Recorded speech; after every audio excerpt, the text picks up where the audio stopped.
نعطي maybe 5 دقائق أنا للحضور. بتصور بكون أفضل. 5 دقائق.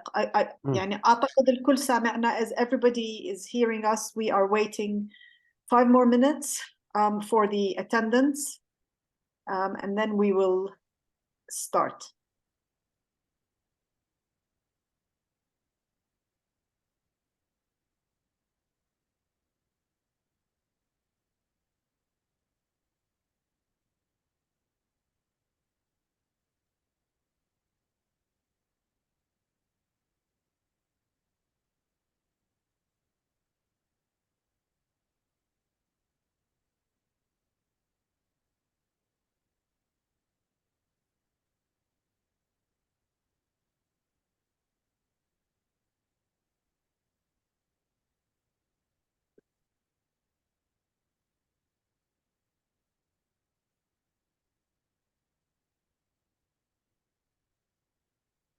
والأميرة موجودة.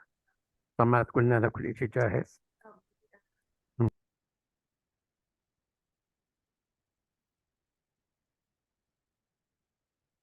Thank you all for joining us. We will wait 1 more minute and then we will begin. 1 more minute.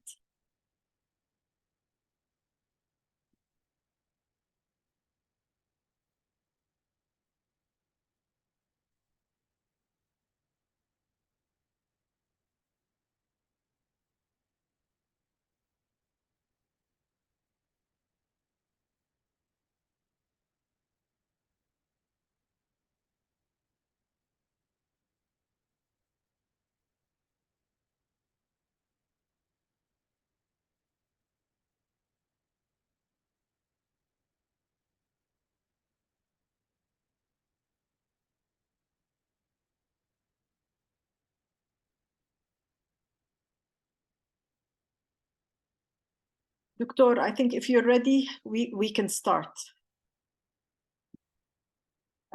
On behalf of ICOMOS Jordan, I would like to welcome you all to our first event for 2024. This event was not in the plan, so to speak, but our board felt compelled after 108 days of carnage and destruction in the Gaza Strip to highlight the devastating impact this has had on cultural heritage, on buildings, monuments and sites, on nature and the natural environment, on neighborhoods, living heritage, and urban and social fabric, and of course on people, the custodians of heritage, keepers of memory, holders of stories, skills and knowledge, and practitioners of traditions, customs, and beliefs. The death toll in Gaza has surpassed 25,000 human lives, men, women, and children. The ICOMOS Arab region, in its statement issued on the 10th of January, estimated that more than 200 of the 325 registered sites in Gaza, considered of national or global historic, archaeological, natural, religious, and humanitarian importance, have been destroyed or severely damaged. This number has undoubtedly increased in the weeks since with incessant and targeted bombardment. Its destruction and loss impacts all of us. It is a collective loss for all humanity. This evening, we will hear from Dr. Zeidan Kafafi, ICOMOS Jordan Vice President, about the history of the Gaza Strip and the importance of its rich, ancient, and diverse cultural heritage. Tonight's presentation will follow Dr. Kafafi's usual scientific approach and will be empirical, reflecting his lifelong dedication to historic and archaeological research and practice.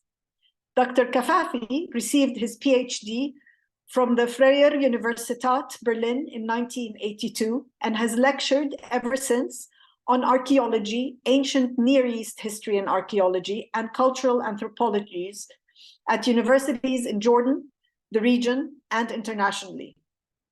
Former president of Yarmouk University in Jordan, he also served as supervisor and examining committee member for MA and PhD theses in Denmark, Germany, and France, in addition to several Arab countries, including Saudi Arabia, Syria, and Egypt, and of course, at a number of universities here in Jordan. Dr. Kafafi was a visiting professor to Freie Universität Berlin and Nanterre in France. Dr. Kafafi specializes in the Neolithic period, as well as other early periods, including the Chalcolithic, the Bronze Ages, and the Iron Ages. He has directed and participated in numerous excavations and surveys related to those periods. His work resulted in many significant finds and has been published in journals in Jordan, the region, and internationally, in Arabic, English, French, and Spanish. He is the author of over 240 articles and essays, and 14 books, and 5 edited books in both Arabic and English. In addition to his position as Vice President of ICOMOS Jordan, Dr. Kafafi is a member of the Board of Trustees of the Jordan Museum, member of the Advisory Council of the Department of Antiquities of Jordan, member of the Council of the Center of Natural and Cultural Heritage Studies at the German Jordanian University. Dr. Kafafi is a recipient of numerous awards, honors, and scholarships, too many to list in full today, but I will mention that he was decorated by His Majesty King Abdullah in 2016 with the King Abdullah II Medal in recognition of his scholarship and contribution to museums in Jordan. And in 1999, he received the French Chevalier dans l'Ordre des Palmes Académiques. While I could keep going about Dr. Kafafi, I am sure that our audience is eager to hear from him. So before I give him the floor, some basic housekeeping points. This event will be recorded and will be posted online through ICOMOS Jordan. Dr. Kafafi has very kindly agreed to take a few questions at the end of his presentation. The questions must be presented in writing in the Q&A box. We will not be checking the chat box, and we will not be responding to comments in the chat. Please only use the Q&A feature. In the interest of time, similar questions will be grouped together. Please excuse us if we are unable to respond to all of the questions, as we may run out of time. Thank you all for joining us today. Please, Dr. Kafafi, the floor is yours. Thank you very much, Your Royal Highness, Dana Firas Khan, ICOMOS Jordan President. Friends, colleagues, and ladies and gentlemen, good evening, according to Jordan times. Good morning, good afternoon. First, I'd like to thank ICOMOS Jordan, represented by Her Royal Highness Princess Dana Firas, for inviting me to present a lecture entitled The Impact of the War on Cultural Heritage in Gaza Strip, and for moderating this lecture. Second, I want to declare that the information included in this presentation is based on original scientific sources, such as the archaeological fieldworks, reports, and a presentation presented by Dr. Ahmed Al-Borsh, Director of Conservation, Preservation, and Documentation in Gaza at the Arab Archaeologists League held in Cairo on November 12 to 13, 2023. And in addition to published report published by the Minister of Culture of the Palestinian Authority, Dr. Atif Abu Sir. Third, I want to announce that this presentation is a scientific one and has nothing to do with political issues. It is supported by images which I have kindly received from published reports, Dr. Ahmed Al-Borsh, Zeidan by Dean, and the mass media, especially the Wikipedia.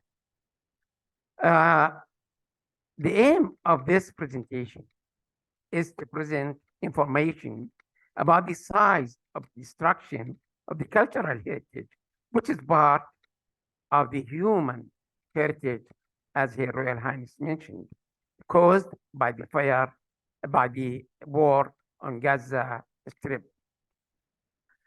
Friends and colleagues, I believe that this presentation will be a little bit long because I decided to grasp this opportunity and present information about the geography, history, archaeology, and of course, about the main issue or the main topic of this presentation is the impact of war on the Gaza cultural heritage. نعمل chair.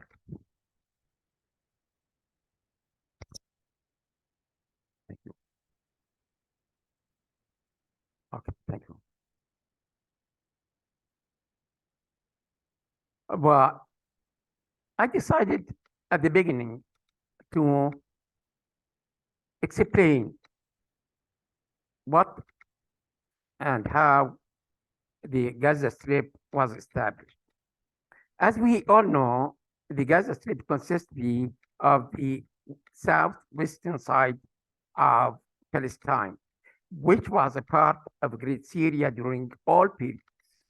The inhabitants of this geographical zone are and were always Muslim and Christian Arabs, the same case as the rest of Great Syria.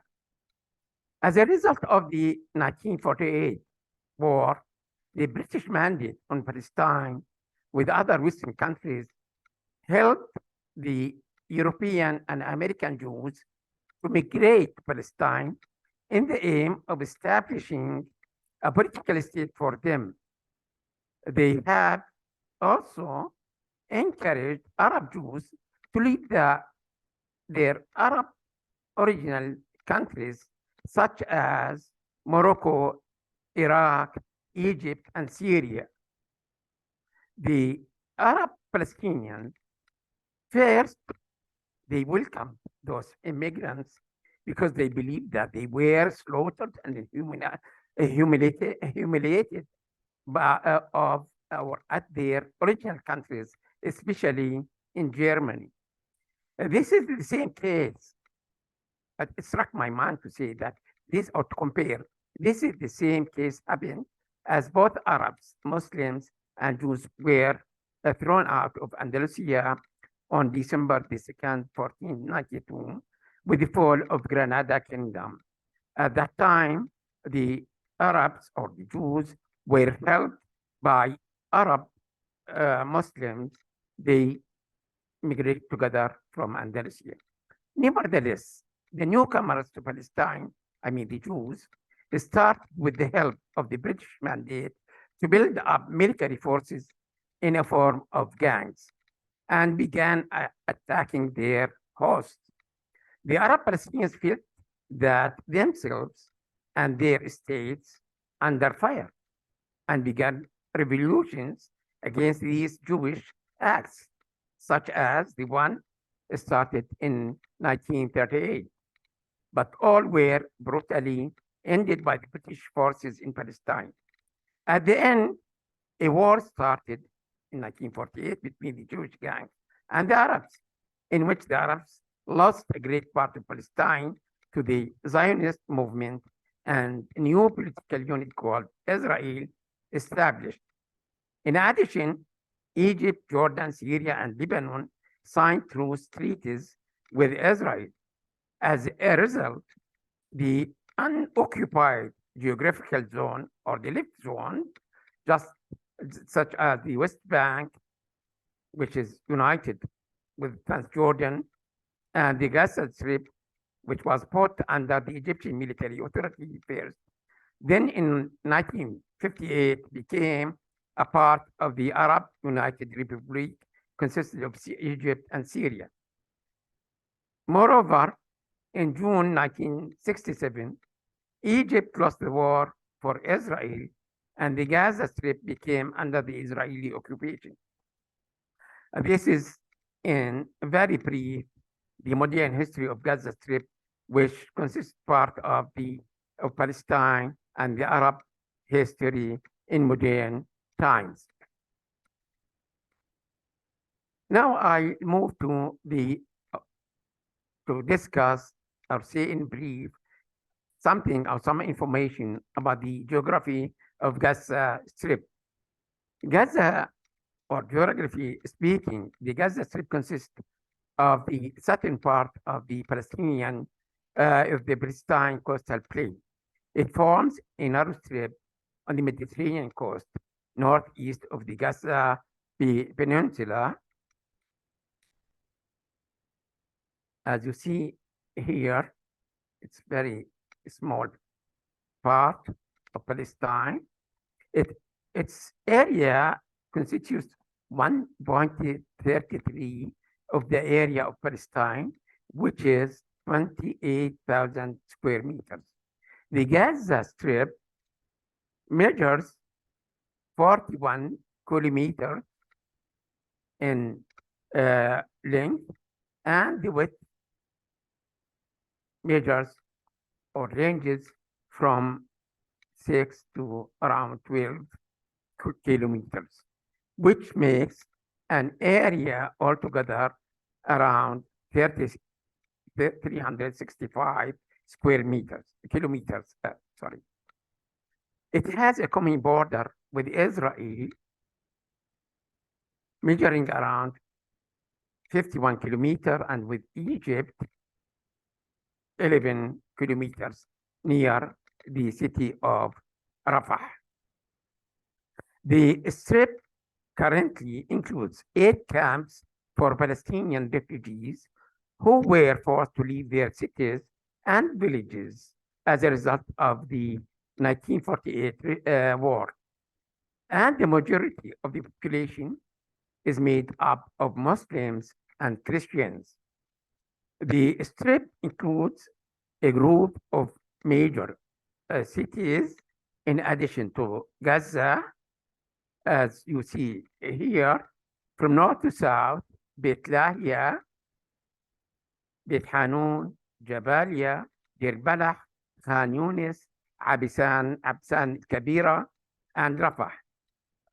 The highest point in the Gaza Strip is at the Abu Aud area, and it reaches 1.5 meters above sea level.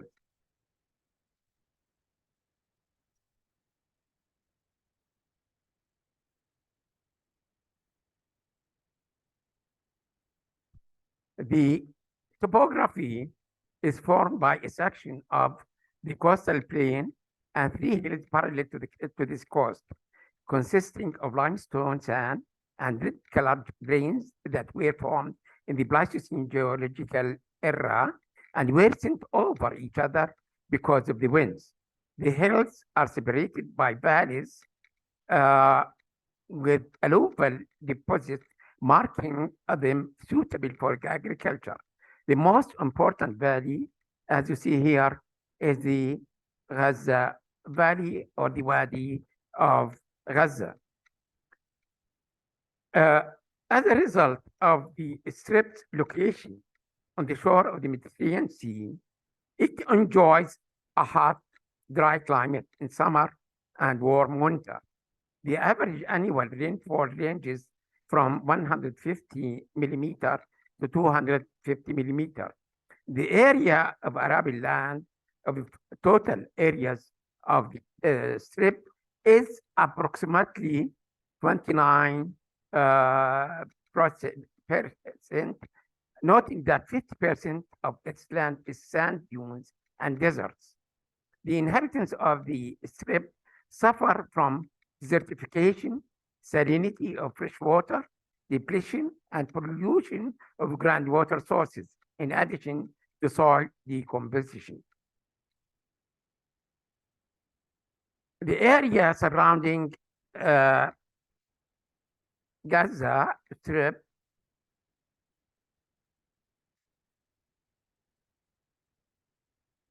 are considered the most fertile lands in the strip, as their soil is alluvial, composed of sediments from the valley waters, especially Wadi Gaza. There was a recently built canal in Wadi Gaza, measuring 8 kilometers in length, on both sides of which trees were planted, forming a natural reserve. Unfortunately, it was destroyed by the present war in 2023 and continuing. The governorate, with the largest agricultural production and the strip is Deir al-Balah. This is about the geography of brief discussion of the geography of Gaza.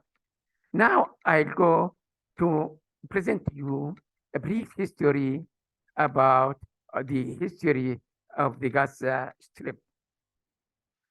I will start by the following. Gaza's history consists a part of the history of Palestine and whole Bilad Sham. Rather, it is an integral part of it. Since the backbone of this presentation is the impact of wars on the Gaza cultural heritage, our historical background discussion will be very, very brief. The Gaza Strip constitutes the southwestern part of Palestine, which is in turn constitutes the southern part of Bilad Sham, which before the World War I was a property of the Ottoman Empire. After the Battle of Maysalun in 1920, the southern Bilad Sham was subjugated to the Arab Kingdom of Syria, ruled by King Faisal I, which lasted only for almost 2 years. Then, according to the Sykes-Picot Plan, it became under the British mandate till the establishment of the State of Israel in 1948.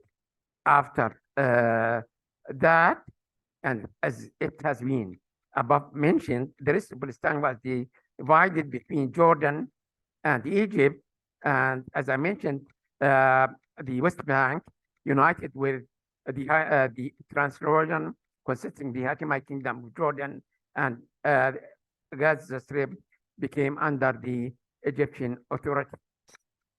The strategic location of the Gaza Strip, linking the two continents, Asia and Africa, invited people to inhabit and establish settlements since the 5th millennium BC and continue to be occupied all through ages up to modern times. The earliest evidence or remains found in Gaza Strip is dating back to the 4th millennium BC, uncovered at a site called Tel Sakan.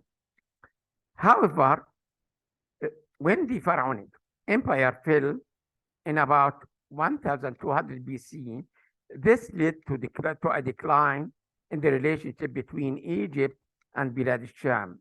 Moreover, the trade routes between the two regions collapsed because of the decline in trade between them. But I may say that by the beginning of the Middle Bronze Age, around 2000 BC, a major site located in the southern part of Wadi Gaza called Tel Ajul was established, and this site was excavated by Flinders Petrie during the 30s of the last century. In addition,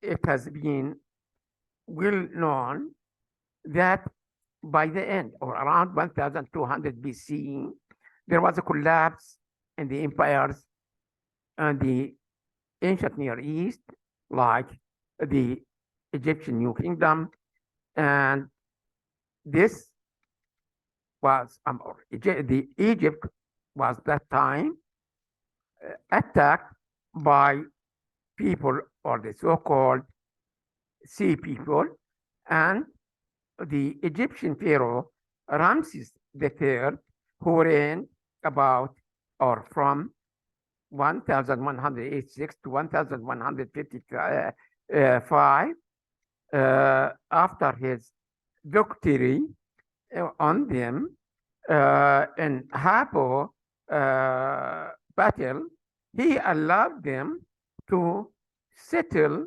in the Gaza area of the current Gaza Strip.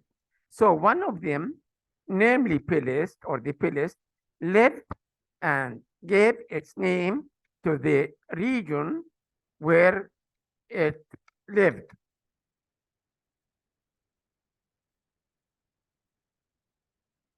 During the Assyrian, now I'll go to the Iron Age. During the Assyrian domination over Bilad Sham, and at the beginning of the first millennium BC, Assyrian King Tiglath-Pileser III, circa around 748 up to 727, attacked Philistia, Gaza, and forced its king Hannu to pay a tribute to Assyria. Accordingly, Philistia formed a neutral zone or geographical zone between Assyria and the east, in the east, and Egypt in the west. After the year 604, Nebuchadnezzar entered the cities Gaza and Ashkelon on his way to fight King Nikau of Egypt. It seems that Nikau decided to leave Gaza before the arrival of the Babylonian army. So Nebuchadnezzar entered Gaza without war and turned it into a Babylonian garrison.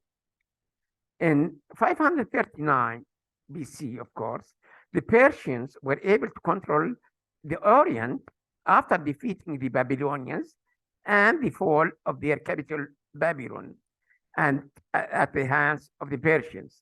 It is noteworthy that the Persian king Darius visited Egypt in 517 BC.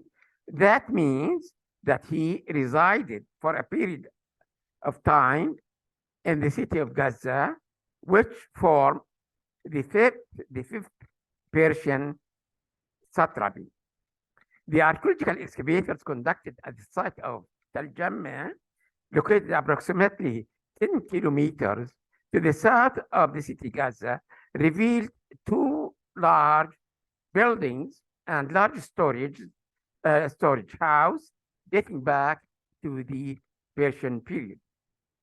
It might be said that the Gaza city distinguished itself from other Persian cities during the Greek-Roman period by it was a global commercial center for trade of incense and frankincense coming from the south of the Arabian Peninsula on its way to Europe.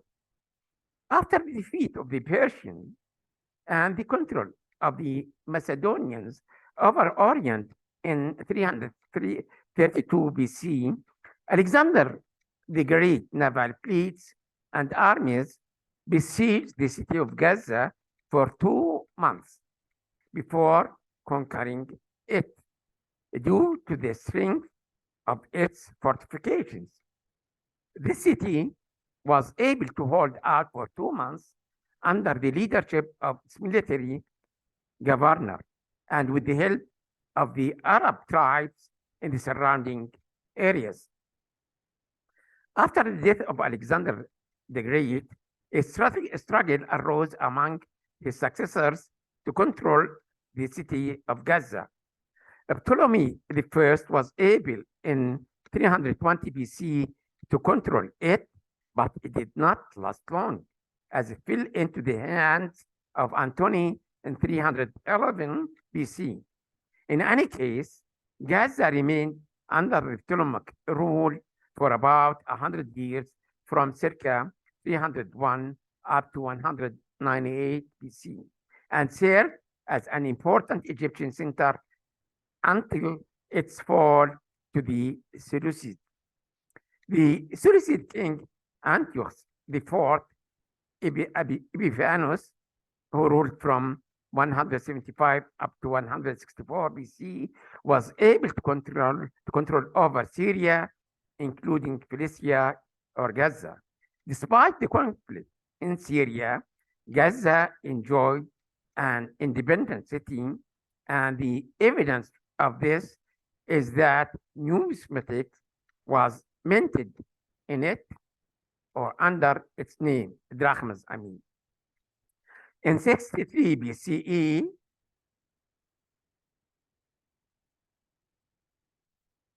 the Roman leader Pompey was able to end the rule of the Hashmonean and eliminate their state. He also ended the Greek control over Syria and transferred control over it to the Romans. In other words, this was the end of the Hashmonean state and the liberation of Gaza from their rule. After that, the Romans revived and rebuilt a group of cities that had been destroyed by the Hashmoneans in Palestine, including the city of Gaza. At the advent of Christianity, Gaza was a center of paganism, and there was a temple to the city's main god, Mirnas or Baal of Gaza, who was the god of rain, the sun, and the sky. It's known that the first Christians were persecuted by the Romans, but despite this, some of the people of Gaza embraced it, and that the first Christians martyred in Gaza was Bishop Silvanus, who died in 285 AD. After the Roman Emperor Constantine recognized the Christianity as the official religion in the empire in the year circa 324 AD, many of the people of Gaza followed it, and Saint Asclepius built the first church in the city, and for this reason, the emperor granted it the title of a polis. Moreover, its bishop Porphyrios, who died in the year 419, was also able to convince the Byzantine emperor to demolish all pagan temples there and to build a church in the year 419 after the temple on top of the ruins, that temple of the god on top of the temple of the ruins of the temple of the god Mirnas. It seems that a Christian city of Gaza during the Byzantine period reached a very high level of urbanism. The Madaba map illustrates Gaza of main colonnaded streets intersecting in the center. A trade routes linked between the Arabs in Saudi Arabia and Gaza started during the beginning of the first millennium BC, as evidenced by the discovery of South Arabic inscriptions that mention Gaza in many places. Amida Shu'lan, a professor of archaeology at the University of Sana'a, Yemen, declared that there are those who assume that there were trade communications between Syria and Saudi Arabia since the middle of the second millennium BC, contemporary with the beginning of the use of camels as means for commercial transports. And Gaza served as one of the principal trade centers that time. Ashu'lan adds that a number of South Arabian inscriptions were visible, especially the Ma'inian ones that talk about the commercial and social relationship existed during the first millennium BC. It has been mentioned that many Yemeni traders, they got married to or women from Gaza. This means the Gazians They are the uncles of the Yemenis, no strange. However, the author, mentioned the names even, or the writers of the inscription mentioned the names of those whites. However, the Romans had a commercial market in Gaza in which trade caravans and boats from the Arabian Peninsula participated during the all pre-Islamic historical periods. A number of Meccan merchants settled in Gaza, such as Umayyah ibn Abi Salt, al-Thaqafi, and Hashim ibn Abd Manaf, the grandfather of the Prophet Muhammad, may God bless him and grant him peace, also died and buried there. His grave is in the mosque named after him in the Ad-Daraj neighborhood in Gaza, which was built during the Ottoman period after the Mamluk plan and design. In 1099, Gaza fell into the hands of the Franks during their first campaign against the Holy Lands. As it did not have the same commercial importance at that time as it had in the pre-Islamic times.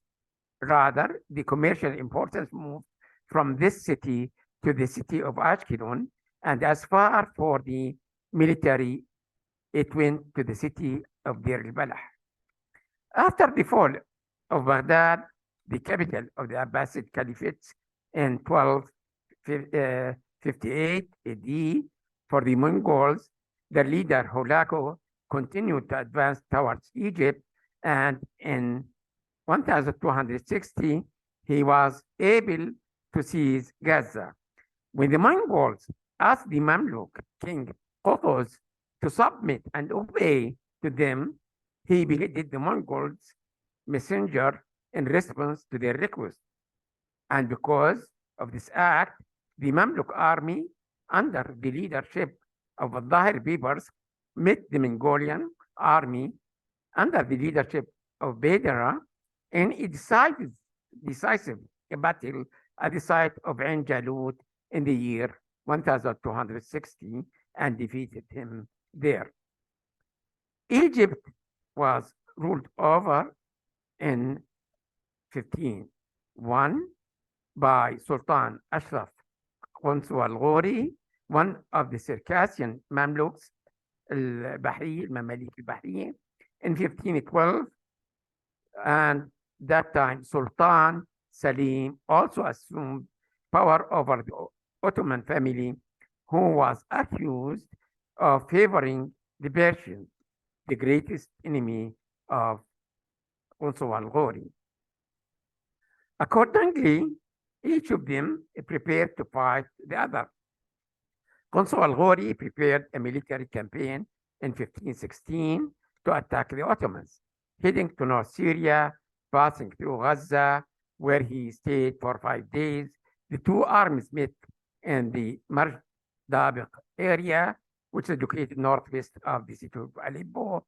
The Ottoman army was victorious in the battle, and Qunsu was killed there. After that, the entire Syria fell under the Ottoman regime, including Gaza city.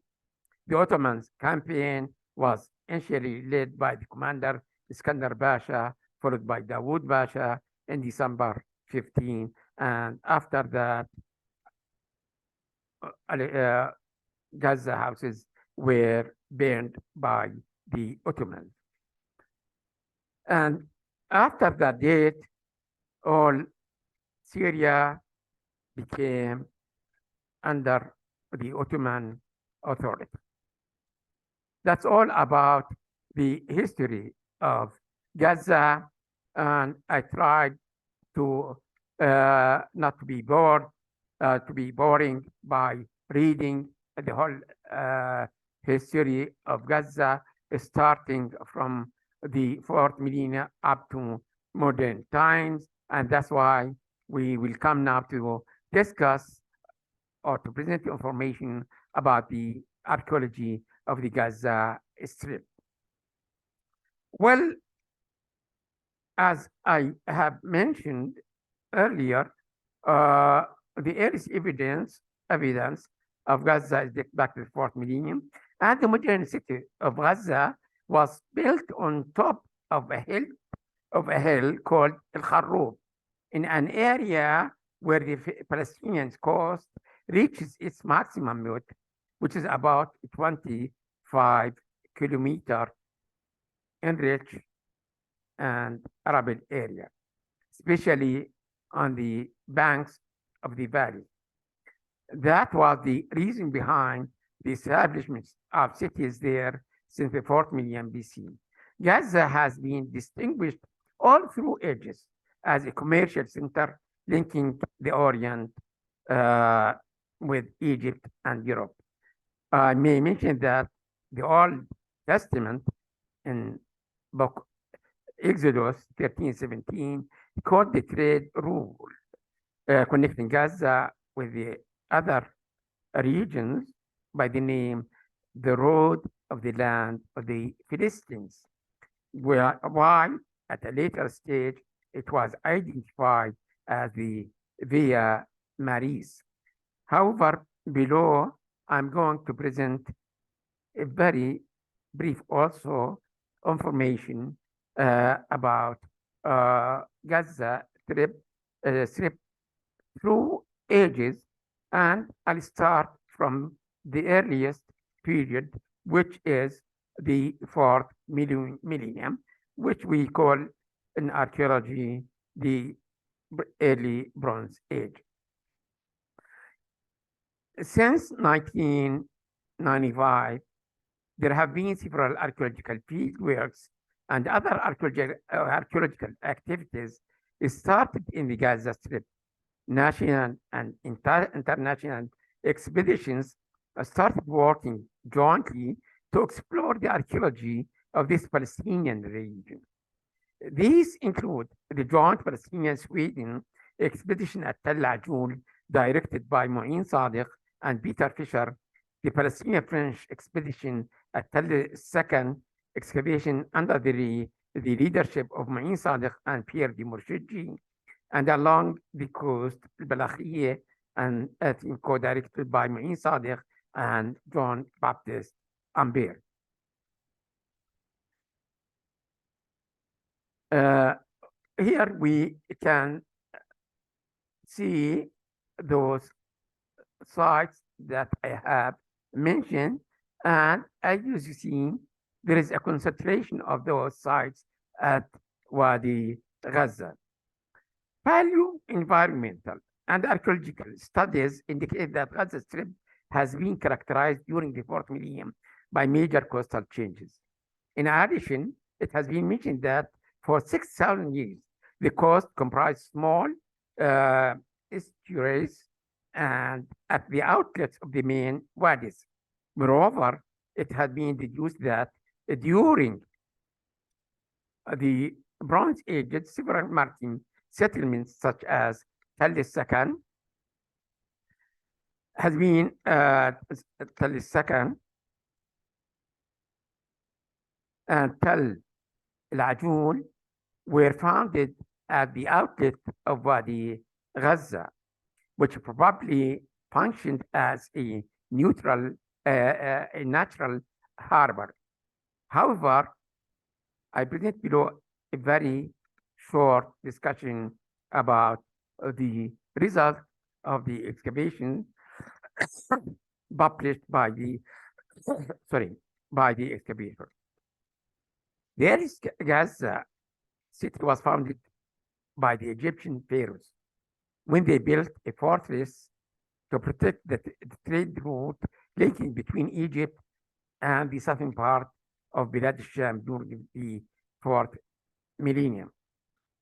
Indeed, I have published an article in Arabic language discussing the trade routes and relationship between Egypt and south of Bilad al-Sham during the 4th millennium. And I claim in this article that the trade connections or relationship started during the time of Narmer.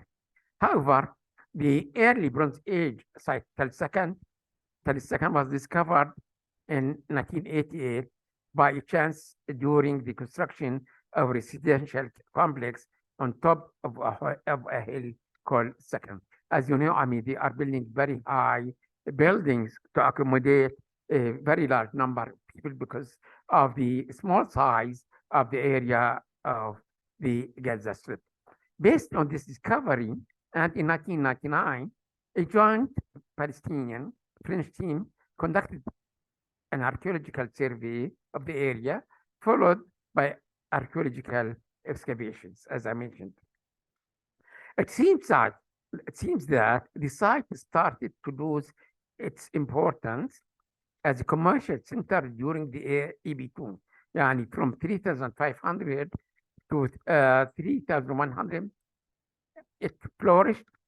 It was very big commercial center, but during the following period, which is the EB2, from 3,100 up to 2,715, the site declined because of the shift of the trade route between Egypt and Great Syria, or Syria, from land to the sea. And the Egyptians became very much interested in importing cedar wood from Lebanon, and from there it was abandoned during the beginning of the 3rd millennium BC. Nevertheless, Thales II was resettled during the early Bronze Age 3. This means from around 2,750 up to 2,250, but it was abandoned again about that time, about 2,250, like other EB3 settlements or cities in southern part of Syria or Bilad Sham, for several reasons, including the climatic changes. It has been claimed that Thales II was demolished in 2017 by a civil action. For this reason, I contacted Dr. Ahmed Al-Bursh and asked him about the matter. First of all, he admitted that it was partially bulldozed, but the Ministry of Antiquities stopped the bulldozing operation and fenced the site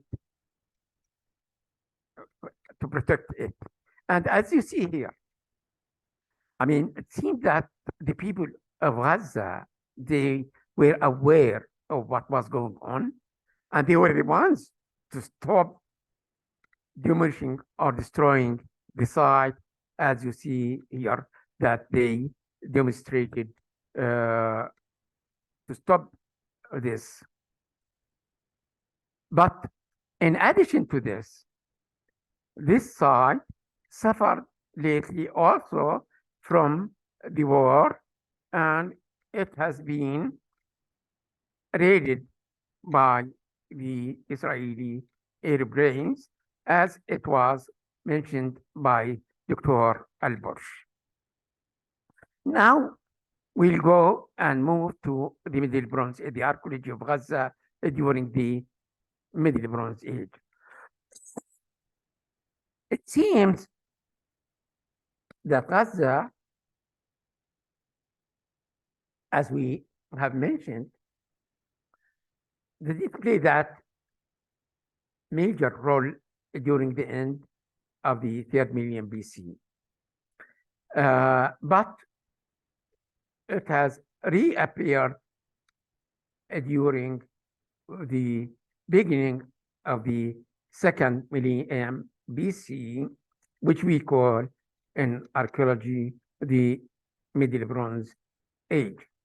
And here I decided to show you many of Middle Bronze Age sites established in the south of Palestine during that period. And here is Tel Ajul, as you see here, Tel Far'a south, and here this Wadi Bir Sabah, and there were many settlements which were established here in the Wadi Gaza banks. The site Tel Ajul is located about 6 kilometers southeast of the present day Gaza, يعني not far away from Gaza. Well, it has been considered as one of the most important Canaanite cities in the Gaza Strip, which dates back to the beginning of the Middle Bronze Age.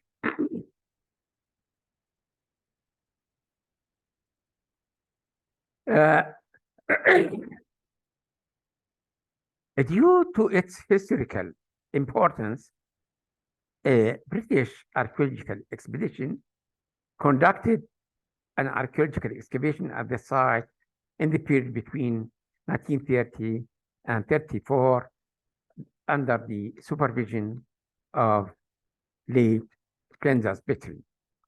The excavation produced archaeological material dated back to the end of the 3rd millennium BC until the middle of the 2nd millennium BC. As a result of the current political situation, archaeological excavations were not conducted at the site until 1999-2000, when a Swedish Palestinian archaeological expedition, co-directed, as I mentioned earlier, by Peter Fisher and Ma'in Sadiq, started. The excavator, Flinders Petrie, mentioned that it flourished during the beginning of the Middle Bronze Age period. This means the MB1. Then after that, it was also flourished at somehow by the end of, or some periods of the Late Bronze Age. Flinders Petrie published 5 volumes discussing the results of the excavation at the site, entitled Ancient Gaza. And those excavations revealed archaeological remains dating mainly to the Middle Bronze Age. It has been recognized that some of the excavated tombs at this site date back also to a very long period and produced a very rich archaeological material like pottery vessels, metal objects such as daggers and jewelry. Moreover, animal skeletons from the Horde family were also encountered at some of which. In addition, the excavation proved that Middle Bronze Age 1 tombs found at the site were dug into the sand layer on both sides of Gaza. The excavator also found a large trench and a group of tunnels dating to this stage.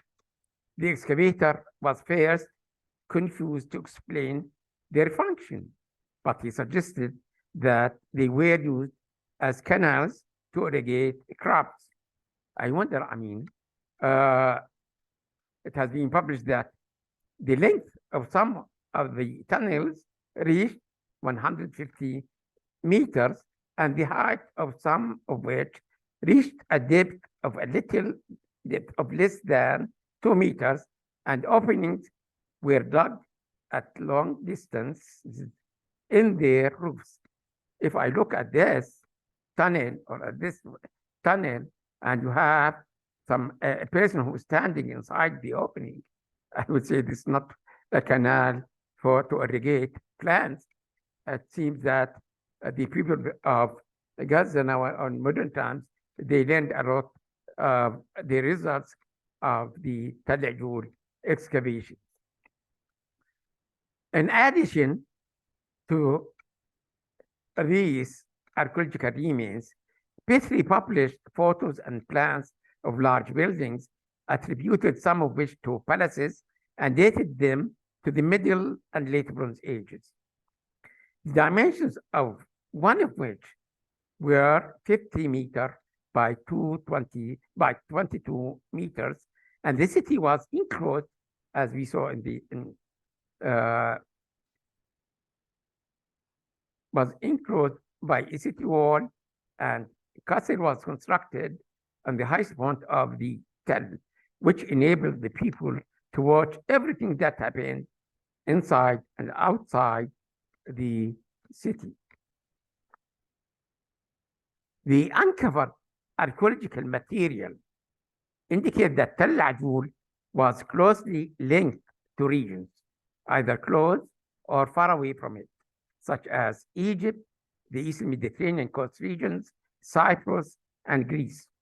This is reflected in the large number of archaeological objects originated from these countries, such as the Egyptian scarabs, as you see here,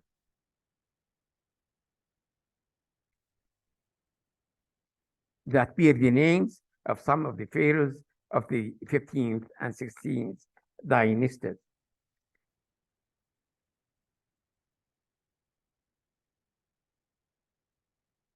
Now I move to the Late Bronze Age, but before discussing this, I may say that Tel Ajur was identified with the site Sharuhin, where the Egyptian pharaoh in 1550 BC was able to finish the Hyksos, whom they ruled over the Delta during the last phase of the Middle Bronze Age, and that's why Flinders Petrie, he came and started his excavation there.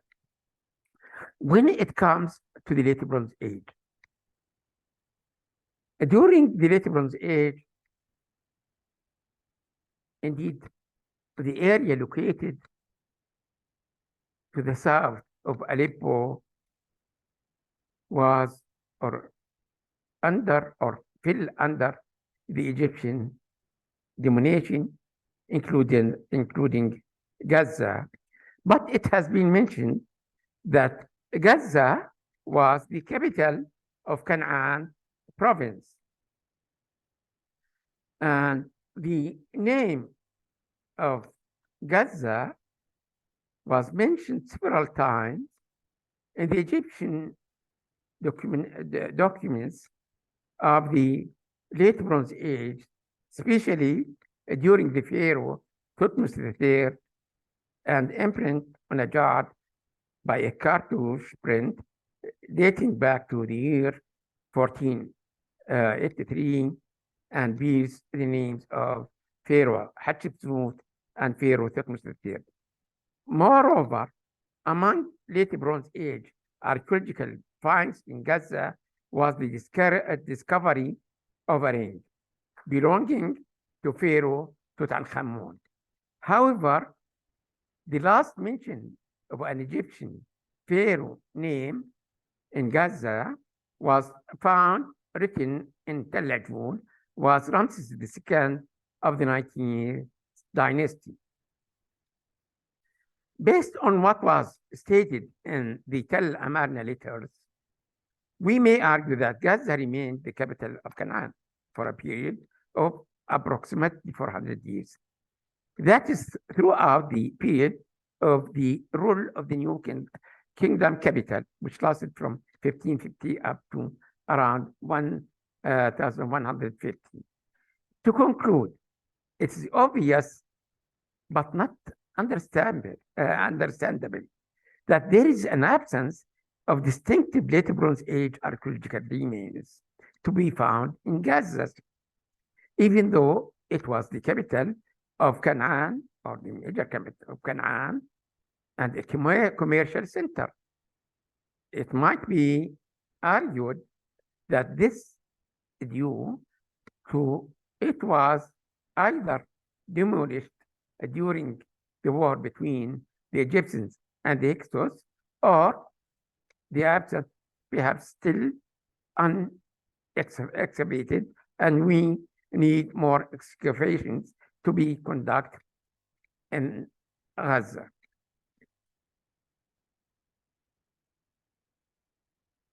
However, it might be declared that in the tombs, there were many archaeological objects dated to the late Bronze Age were found, and those were imported from Cypriot and Mycenae, but also I have to mention that there were local Canaanite pottery found in those tombs.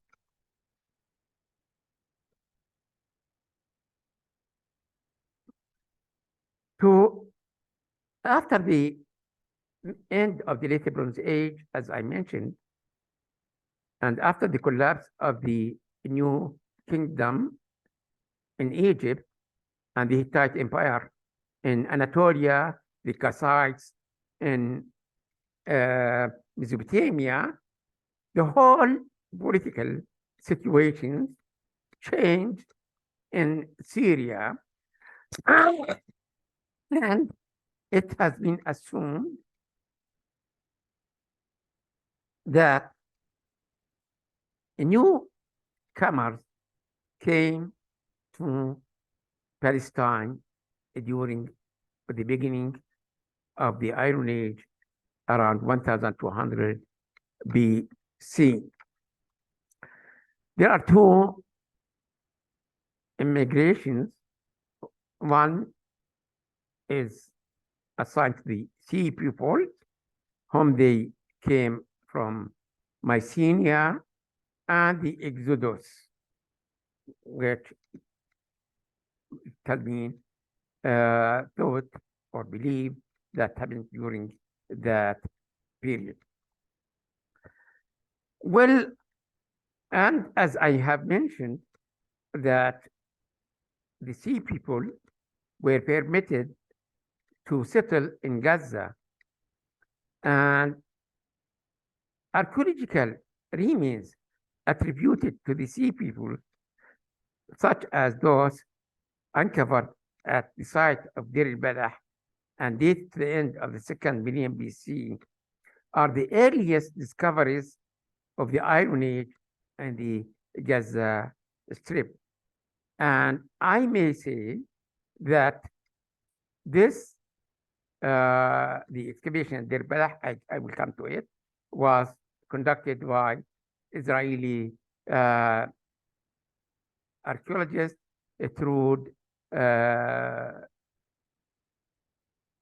Dathan and her husband.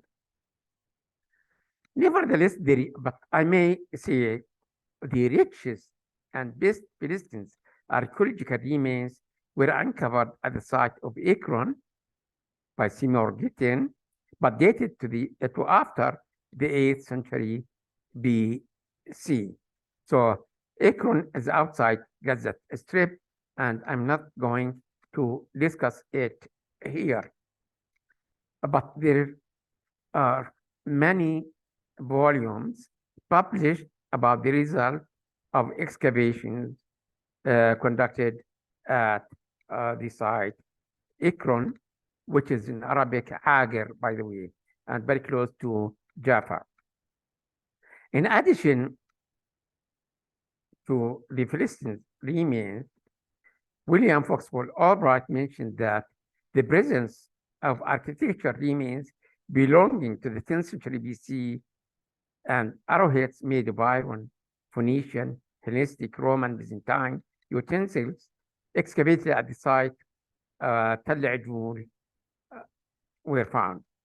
As it has been mentioned above, 2 large buildings and the storage construction dated back to the Persian period were encountered at Tel Jamme. It might be assumed that those installations were used by the Persian armies during their invasions against Egypt.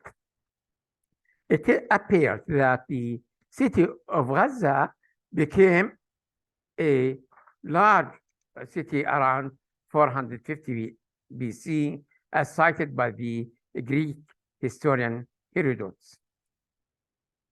Mentioning Tel Jamme, the excavations at Tel Jamme began in 1922 by the British archaeologist William Adams and William Matthew Petrie.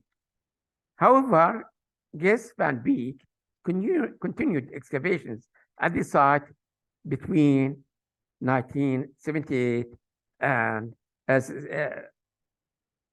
88. This is the site of Jamme. By the way, as you see here is Gaza, those whom they can't read Arabic, and it's not far away from it. But I may say that Van Beek resumed his excavation till the 90s. It is likely that the ancient name of Tel Jamme was either Yorza or Arsa, which is a Canaanite city mentioned in the New Egyptian Kingdom records, in addition to the Assyrian documents dating back to the reign of King Esarhaddon. The archaeological excavation conducted at the site yielded, at Tel Jamme, as I mentioned, archaeological remains from the Chalcolithic, Middle, Late Bronze Age, Iron Ages, till the Hellenistic period. Now, since the sea peoples are the main residents and establishment of the history of Gaza during the Iron Ages, I decided to explain their archaeological remains in detail, and by start saying that, there is a very widespread for archaeological sites producing or yielded archaeological remains attributed or assigned as Philistine pottery, for example, or art, or this and that. If I look to this map, I wonder, there are many sites, because as you see here, Jaffa, and here Ekron must be somewhere here. Sorry. And also some other archaeological remains were found somewhere else. I'll mention this later on.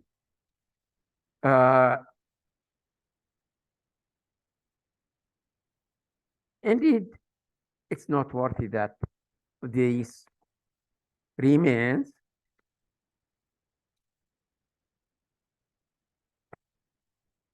were not limited, as I said, to Gaza Strip, but were found in multiple areas far from the Strip. For example, at Beit Sham, Tel Abul Kharaj, Tel Dir Alla in the Jordan Valley. Accordingly, it might be suggested that those peoples had a clear communication and relationship with all the Palestinian regions. For this reason, some scholars assume that the sea peoples were not strangers to the region, but rather were one of its original inhabitants. Well, to study, I may show you some slides of the excavation conducted at Deir Balah, where a huge number of architecture and objects were excavated at the site. From these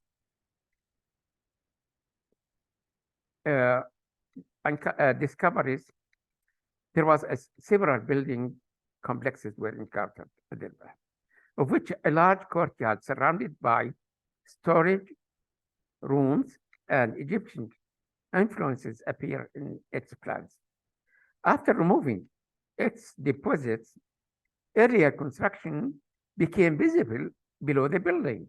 In addition, and above the floors of the buildings, as an assemblage of Cypriot and Mycenaean pottery vessels dated to the late Bronze Age 2 and 3.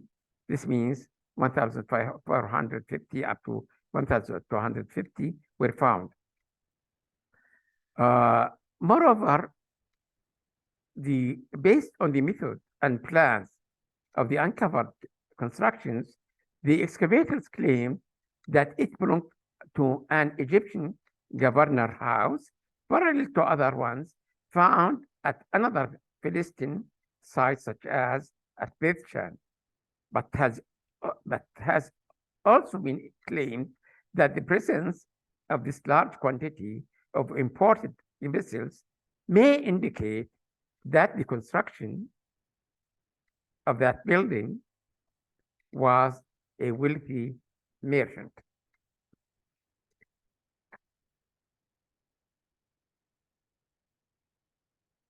Several pottery assemblages were uncovered at archaeological sites in Palestine, including the Gaza Strip, distinguished by their forms and surface treatments from the local pottery, and were assigned to the sea people. This attribution, based on that they have parallel vessels found at Cypriot and Mycenaean sites. The decorative elements are characterized by being influenced by the marine life in terms of geometric design, animals, birds, and the marine plants. Nevertheless, other decoration stemmed from the local Canaanite and Egyptian origins. Among the Philistine sites yielded Philistine pottery utensils are Deir al-Balah, Asdod, Tal al-Safi, Agar or Ekron, and Tal Gasile. It might be deduced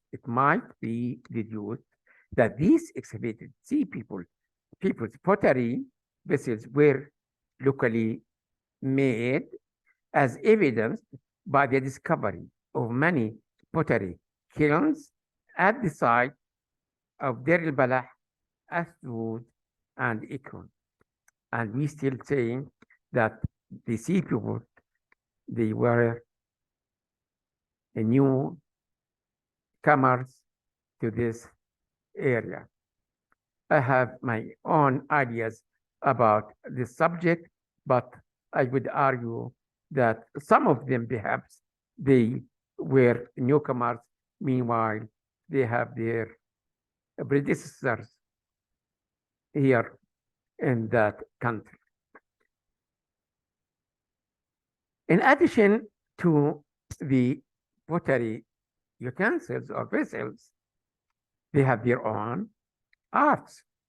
The archaeological excavations conducted at site belonging to the sea peoples produce a significant collection of art pieces dating to the 12th and 11th centuries BC.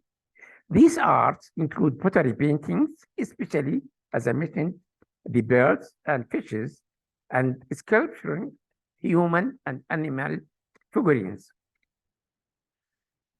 To give examples, a female figure found at Asdod, it was represented as if she is sitting on a chair that has 4 legs, handless, and its body is covered with geometric designs, paintings. Moreover, among the beautiful Philistine piece of art is a clay figurine uncovered at Tal Qasile.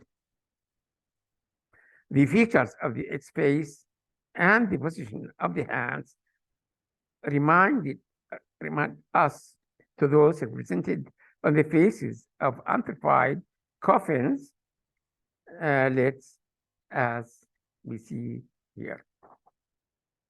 The carved figures of the sea people's soldiers on the first Francis II temple facades in Tiba are characterized by their soldiers were adding either a crown of feathers or a hood above the heads. In addition to this, the Philistines, they have their own burial custom.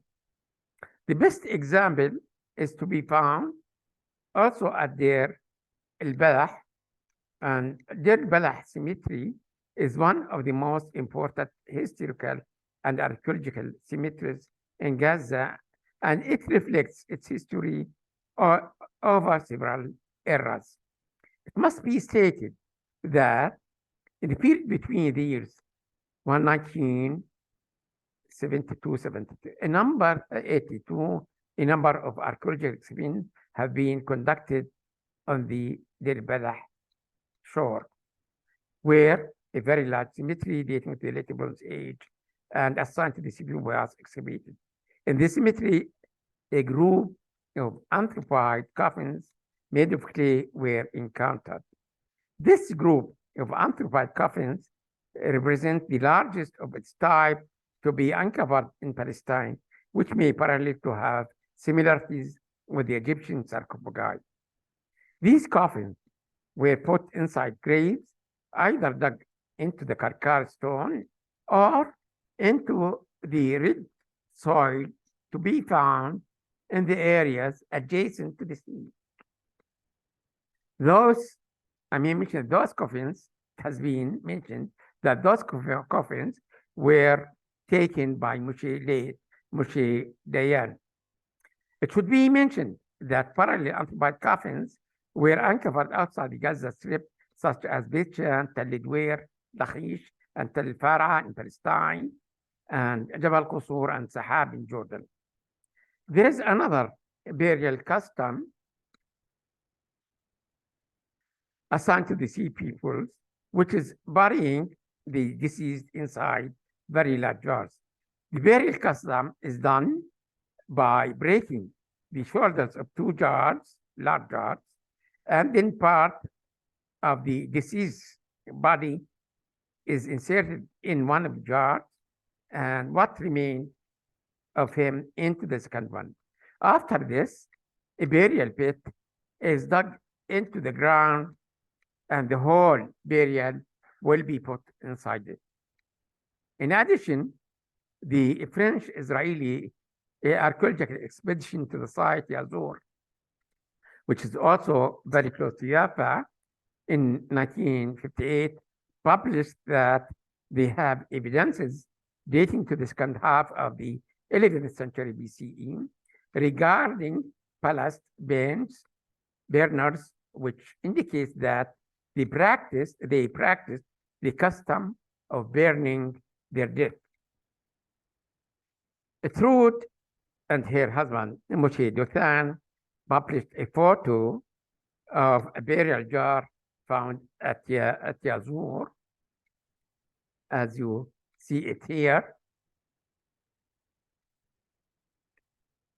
which they claim it contained the bones of human bones of an adult and a child uncovered with abortive vessel, to compare with parallel two jars burials dated to the late Bronze Age, were also excavated at the site of Tel Saidiyah, Sahab, and Gaza in Jordan, and we still saying that sea people were newcomers and they were limited to the Gaza Strip.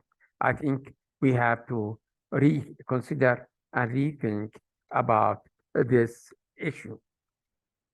With this, I'll come to the Greco-Roman period and start with the Greek period, which started with the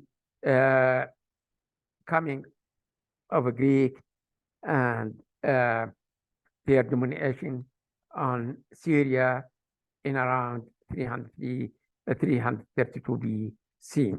And the best example is coming from Tel Rafah, which is considered one of the most important sites of the Greek and Roman periods in Gaza Strip. It is located, I think everyone knows where Rafah now. It's located adjacent to the current Egyptian border, as it occupies 150 dunams. Its importance and archaeological richness came due to the geographical location at the crossroads of the global or international trade routes between the three continents, Africa, Asia, and Europe. In addition, it served as a center for the international and national trade between Palestine and, I'd say, South Syria and neighboring countries. It has been assumed that the site contains within it a huge number of archaeological objects and the remains of architecture, ruins of structures. During the 2000 excavation season, the excavators encountered Greek silver coins, drachmas, as you see here, which indicates the importance of this site, and it enjoyed the status of polis. Moreover, pottery, vessels, architecture remains of Roman palace of Roman, and columns were excavated. Tel Rafah, unfortunately, was bombed during this war in 2020, as we see in this slide, kindly given to me by Dr. Ahmed al-Bursh. Gaza, during the Roman and the Byzantine period, several Roman Byzantine archaeological objects were found in Gaza, such as a talent of lead bearing an inscription indicating that the city was given to the Roman the title Roman city at the end of the 3rd century, of course now ADs, and the beginning of the 4th century. Accordingly, during this period, must have followed the administrative and civil bylaws that were in effect in the Roman Empire. The language spoken in Gaza at that time was Aramaic, although a few of its inhabitants who were from the upper class spoke Greek. In our point of view, the people of Gaza maintained their Oriental origins, even though they were under the Roman occupation. In 324, the Roman Emperor Constantine declared the Christianity is the official religion for the empire, and many of the Syrians became Christians and were allowed to start building churches. In addition, the archaeological fieldworks conducted at Khirbet Sheikh Hamoudeh in the vicinity of El Garara town assured that Gaza Strip was an urban Byzantine settlement, and this is attested by individual graves, cisterns, fragments of marble pillars with their bases and capitals. The most southern city in the Gaza Strip is Rafah. The name is derived from Rafia, which was one of the Byzantine urban centers and is identified with the modern site Khirbet Rafah. It seems that the Gaza became one of the major Byzantine cities and was depicted, as I mentioned earlier, in Madaba mosaic map dated to the 6th century. The city appears, here is the the city and its surroundings. The city appears on this map as having been enclosed by a city wall with a gate at that time.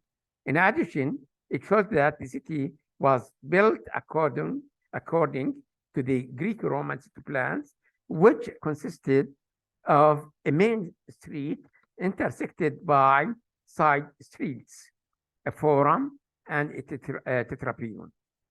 In addition, the city of Gaza was depicted as a city among other Byzantine cities on the mosaic map found at Umarsas Mayfa, and I'd like to thank Dr. Muhammad Najjar for allowing me to use this photo taken by him.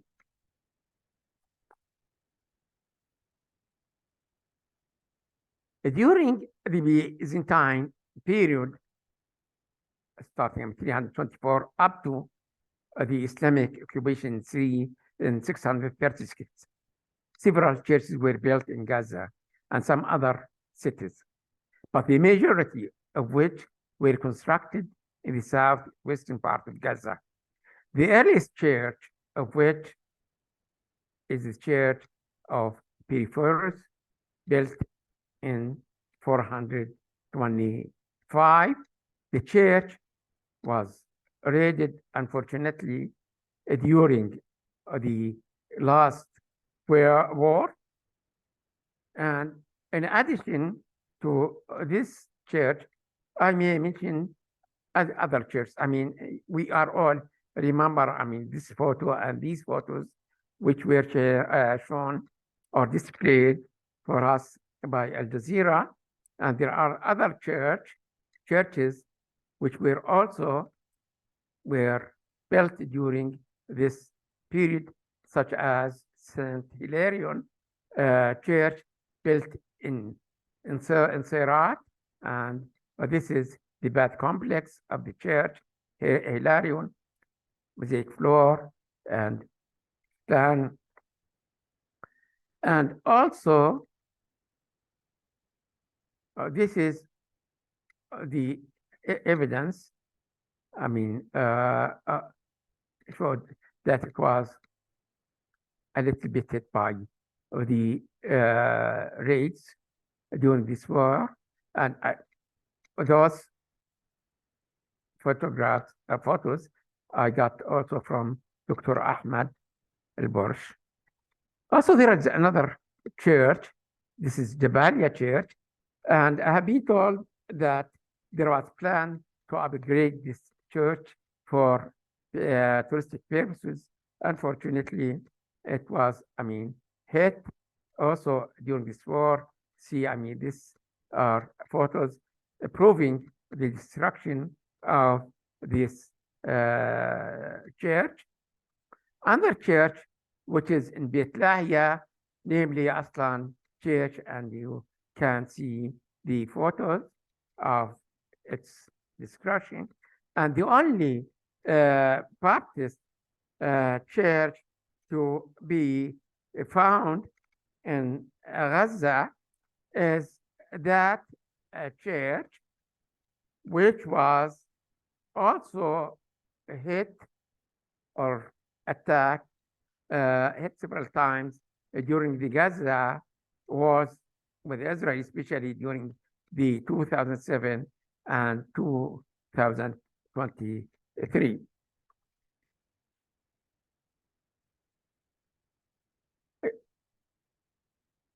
Talking about the archaeology of Gaza during the Islamic period, it has been published that Gaza falls to the Muslims in July 637.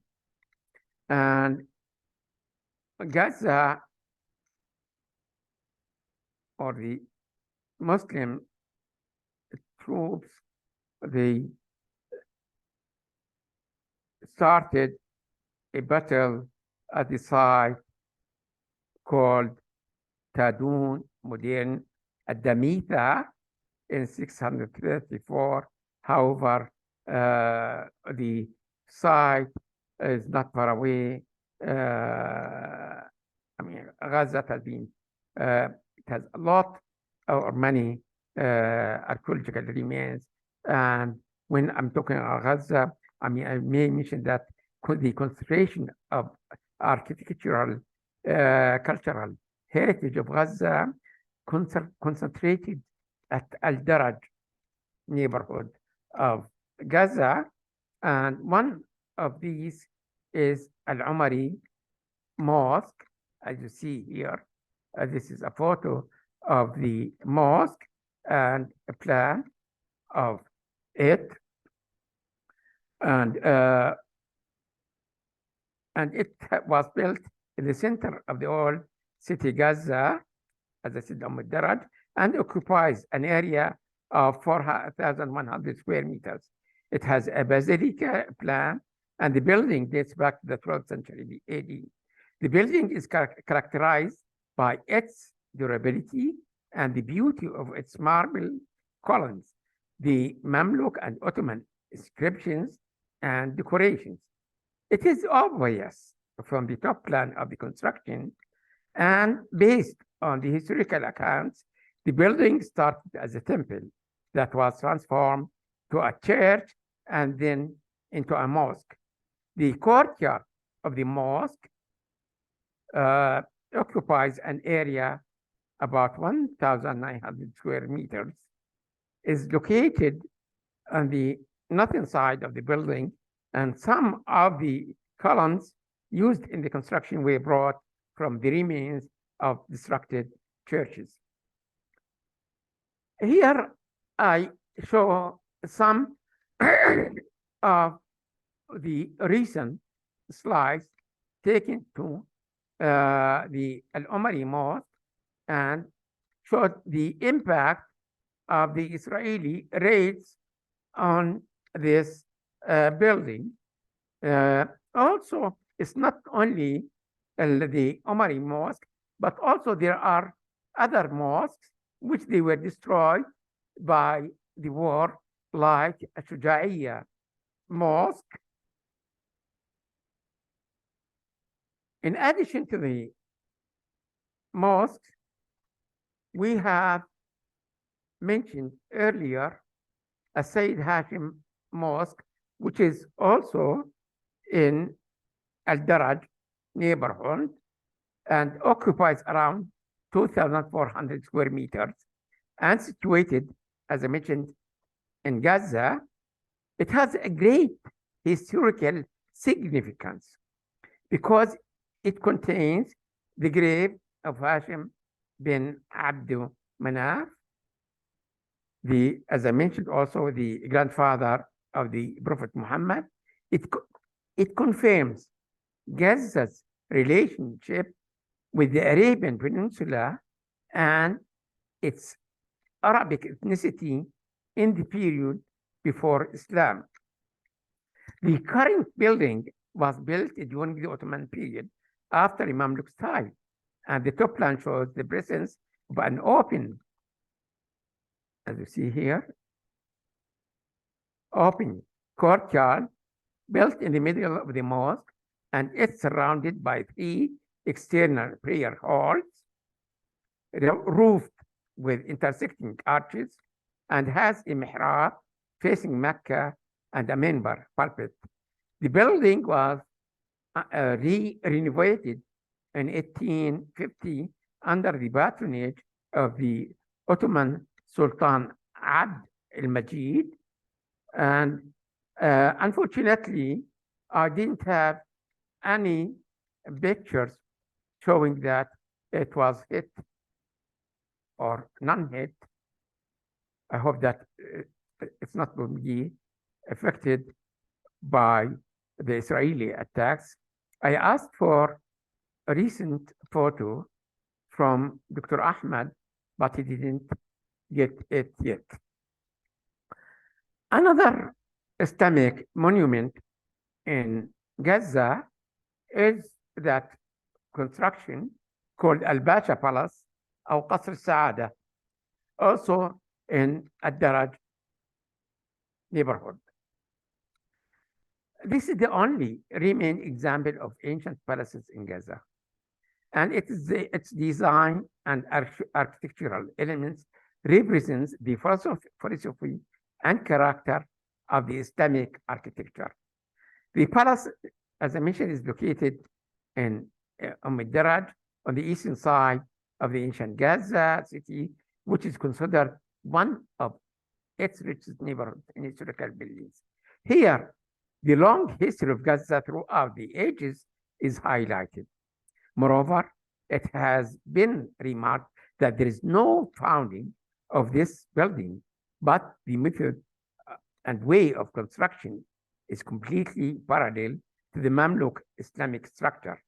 This is confirmed by the presence of the lion's emblem engraved on the main entrance to the palace. It is obvious, based on the top plan of the palace construction, that it consists of two separate buildings and consists of a group of rooms. The palace was built with sandstones and a cross-vault system. The Palestinian Ministry of Tourism converted the building of the palace into a government museum in early 2010. Unfortunately, these are the remains of the palace after it was bombarded by the Israeli jets. As you see, this is what left from the building, and these are the rubble of the destruction here.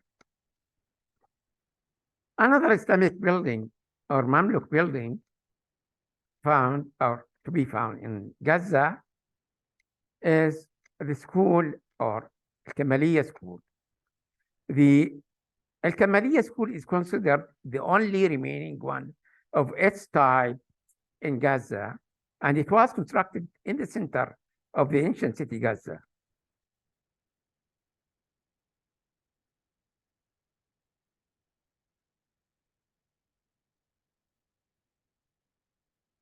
It was named after the Ayyubid king Al-Kamil, and was built in the year 1237.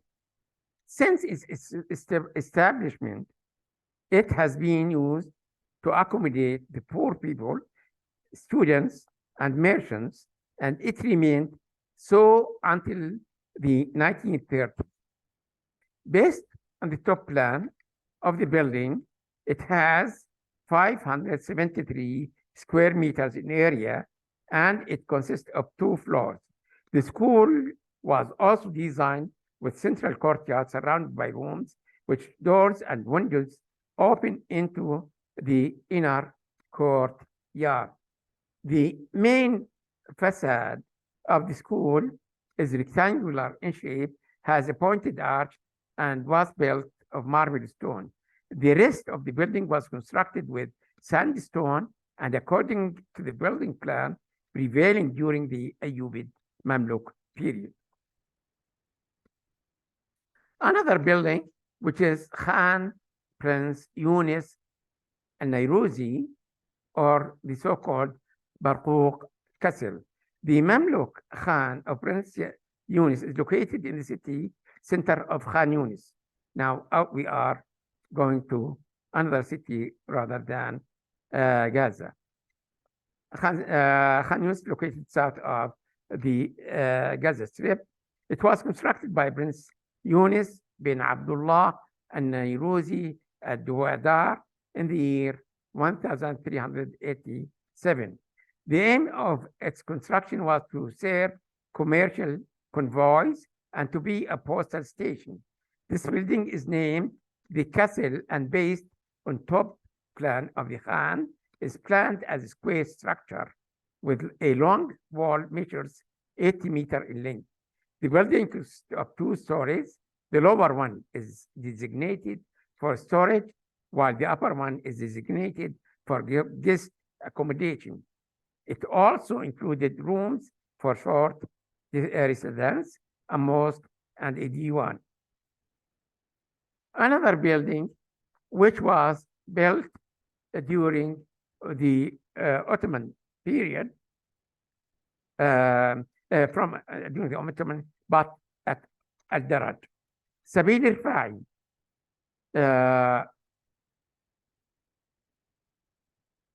it is only few meters far away from the Basha's palace of Qasr al-Saada at Al-Daraj neighborhood. It was supplied with water through the tower system named after the tower that was located next to it and was built for watching and defense. The structure was constructed by Barham Bey bin Mustafa Basha in the year 1568, and the modern name of the building is Sabil al-Fa'iyya. And after Rifat Bey, the Circassian, the mayor of Gaza, who restored and renovated it in 1861. The building was constructed of solid sandstone, and its architecture shape is a pointed arch with two-lined sides, as you see here in the drawing. And between them are three prominent water holes in the middle of the square frame. These openings were equipped with reeds to draw water from the Sabil basin to provide water for people. It was also restored in 2014. Another construction or Islamic construction is Hammam al-Samara. Samara bath is located in Zeidan sector in the Gaza city and is a wonderful method of baths. In fact, it's the only model of its kind. It has a domed ceiling, and the dome has rounded openings interspersed with smooth colored glass to give the building elegance and beauty. The bathroom floor is paved with rounded squares and triangular pieces of marbles of various colors. Based on the top plan of the structure, the bath is entered through an external entrance that led to a corridor resembling a vestibule held by semi-barrel arch, which leads to a hall that contains an octagonal fountain used for cold water, surrounded by 4 Iwans. The bath was restored for the third time in March 2023, just a few months before it was completely demolished during the war 2023, only very few months after it was rehabilitated.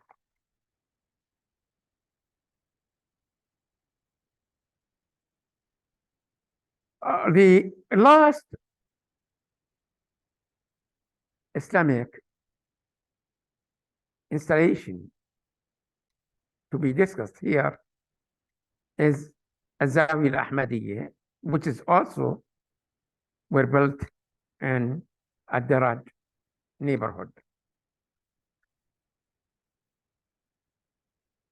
The building or the construction is attributed to Sheikh Ahmad al-Badawi, one of the most famous Sufi scholar who lived in Gaza.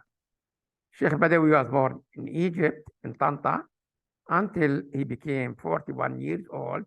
Then he moved to Gaza.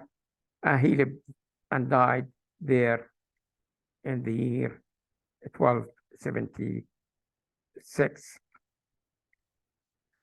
However, this is a photo of Zawiya al-Ahmadiyya, and I want to also show here several or other buildings that were destructed during this war. One of them, vernacular buildings, as you can see here, they were bombed during this war. However, talking about now, we will come to the backbone of our presentation is the destruction of the Gaza Strip heritage. But it's also the brutal Israeli war waged against the Gaza Strip has entered its fourth month. And the number of the martyrs reached nearly over 30,000 people, Allah yarhamhum. And the count of the destructed archaeological, cultural, and heritage sites and monuments reached almost 200 out of the 350 monuments. These are not just numbers, because each number either belongs to a human being or to a cultural installation, is a storyteller of Gaza history in particular and Palestine in general. In our point of view, the war on Gaza Strip started on 7th October 2023, represents a continuation of others that started in around 1956. Those Israeli military actions aimed not only genocide cleansing, but also affected the archaeological sites, trees, and urban settlements. All these Israeli acts aimed to erase the national identity and obliterate the collective memory of the people of Palestine, and demolishing all evidence of their connection to Palestine. Israel targeted and targeting in all hostile invasions and wars heritage sites, mosques, churches, museums, cultural institutions, publishing houses, public libraries, schools, universities, as well as the assassination of journals, writers, artists, and historians. Here are some slides showing the traces of public sites, and as you see here is a photo showing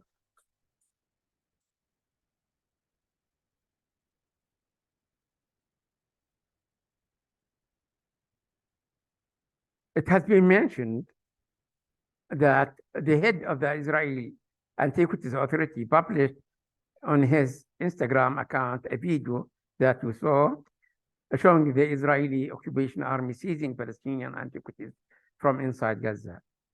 The theft of antiquities is considered a war crime according to international laws.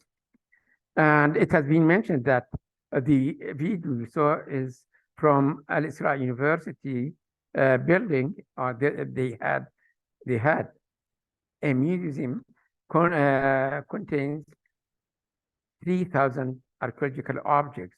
And after they, I wonder if they robbed the objects, they bombed the building of the university. And you can see now the traces of the destruction of the museum.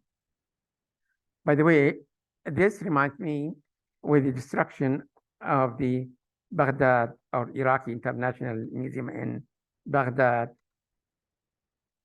Here are some photos of the destructed mosque in Gaza Strip.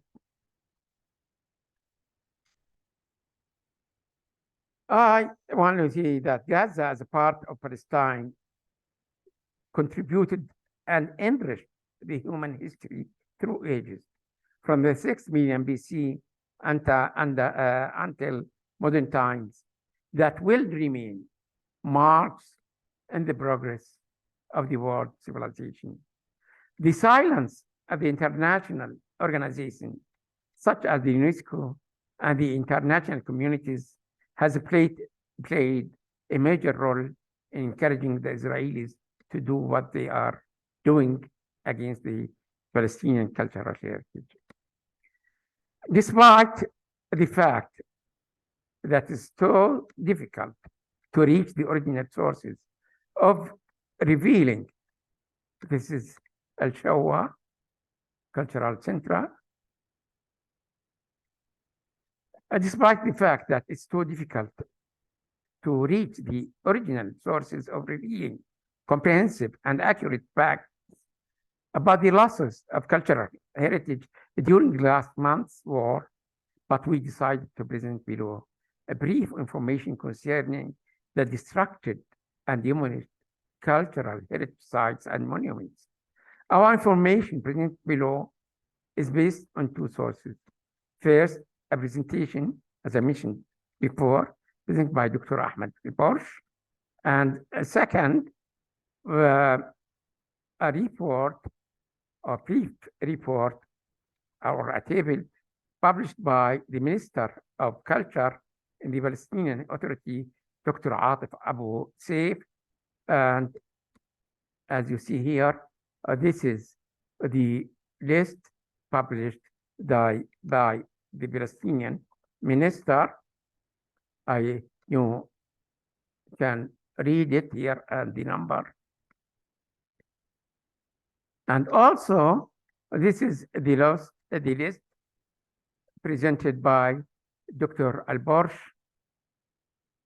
And I would argue that these lists are still preliminary ones, because daily there is a destruction of archaeological heritage in Gaza,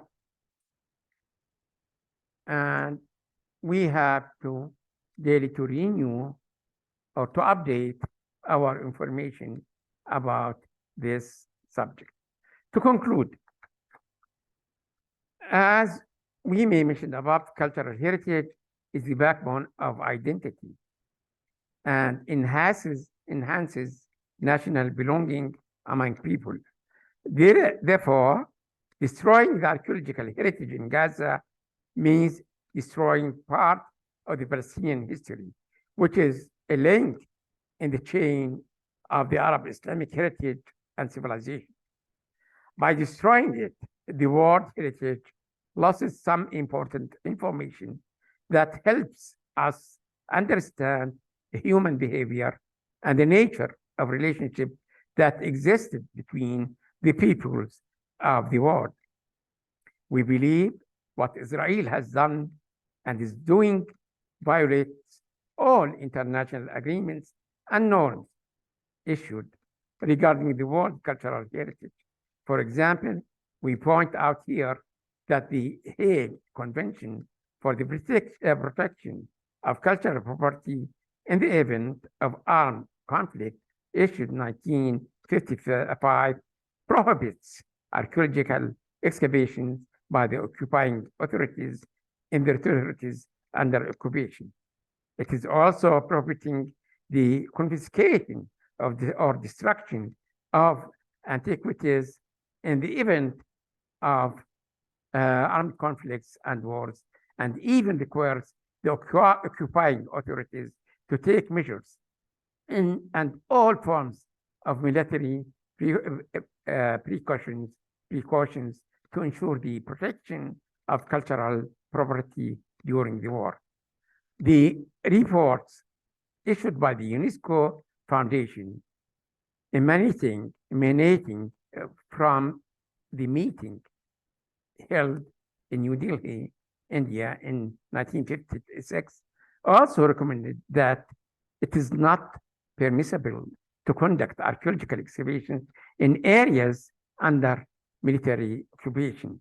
UNESCO has developed an agreement stipulating that it is prohibited to export, import, or transfer ownership of archaeological property from any country to another illegally.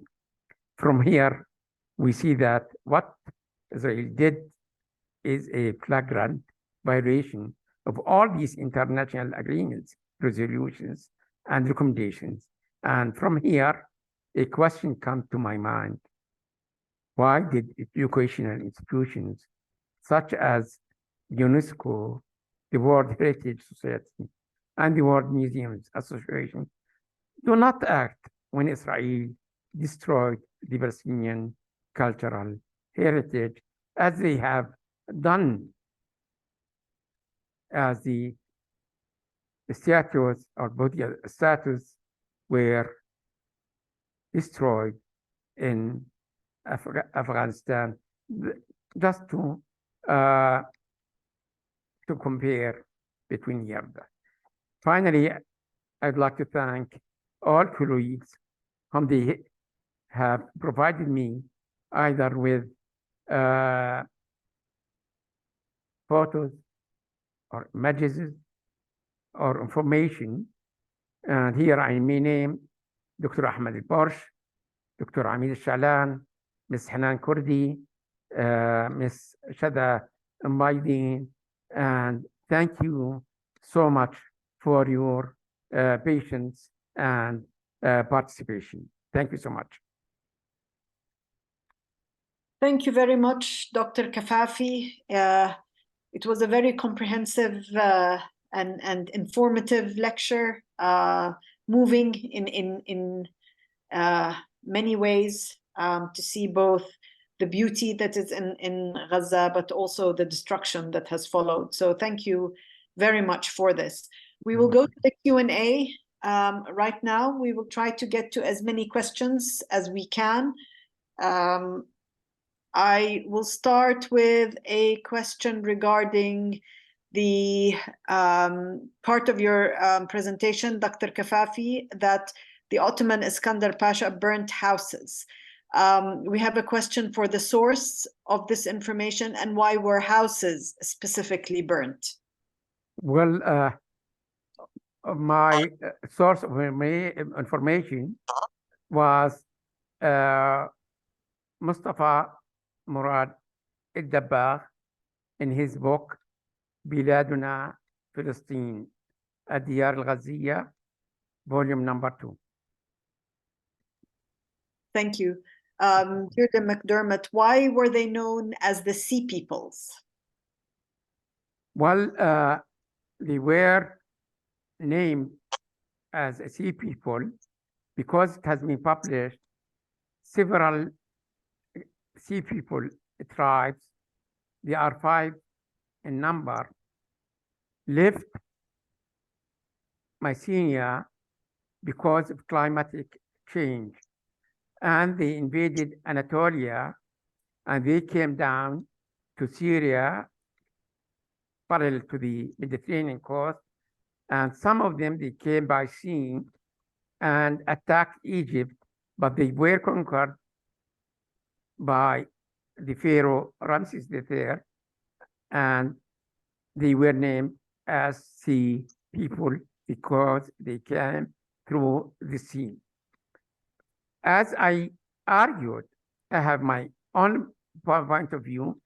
I would say I have another point of view. I'm not going to say it or to announce it here because I know that there are a colleague of us who is writing her PhD thesis about the Sea People.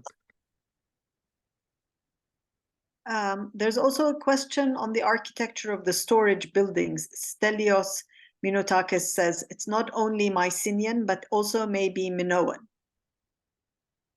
Well, this is what was published. Minoan, it's earlier than when we are saying Mycenaean. There was a good relation between Egypt, of course, especially Egypt and the Minoan, through Cyprus and Rhodos and this and that.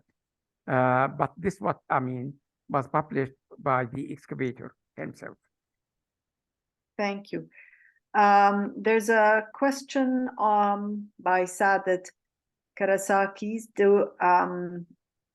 on whether or not you would be willing to go to Turkey to speak, but also do you think that UNESCO and ICOMOS keep Gaza on the agenda enough? Well, I would say here in Jordan, I'm proud to say that ICOMOS Jordan is the first to react about what's going on in Gaza. We are crossing our fingers until, inshallah, the other ICOMOS in the world will give themselves some time to think about the destruction of the Gaza cultural heritage, which is a part of the international cultural heritage. I wonder why we have to keep silent.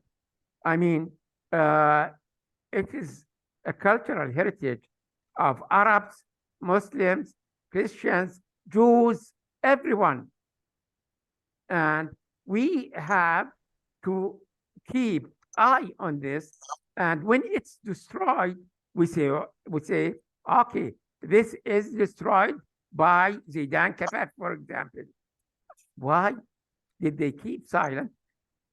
As I remember, and as I mentioned, when they destroyed the two statues in Afghanistan, everyone was shouting and saying, okay, this is inhuman. Thank you, Doctor. There's a question on why South Africa did not include a detailed description of Israel's archaeocide of Gaza to add it to their well-documented genocide file, from Antoine Rafoul, architect. You may ask them. I have no answer for them.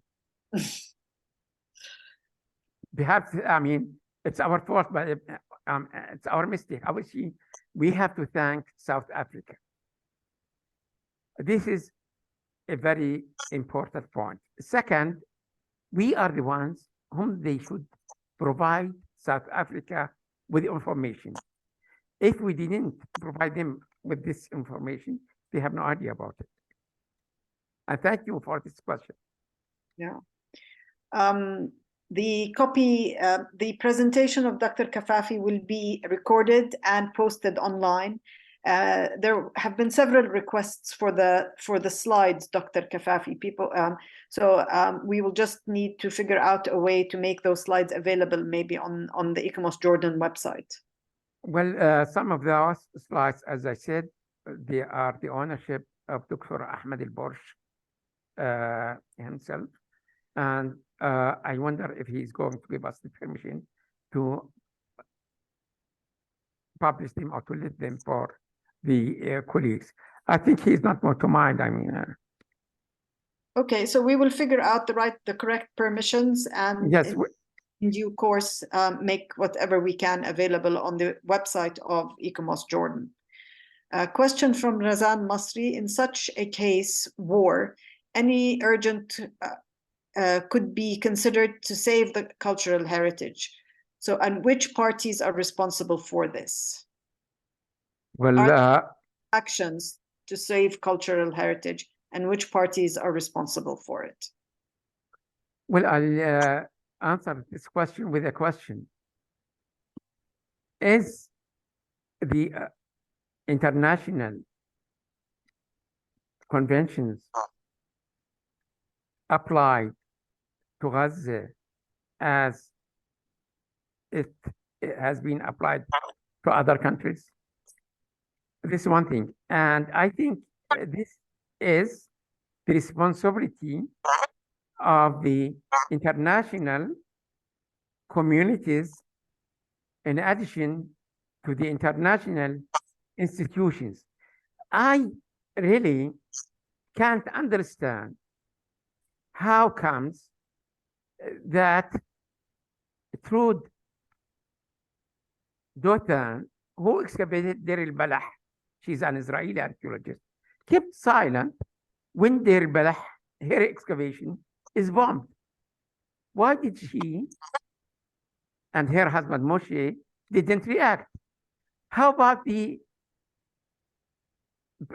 French and Swedish universities? They were involved in excavating archaeological sites in Gaza Strip. They didn't open their mouths. And object, okay, they have their own reasons, perhaps.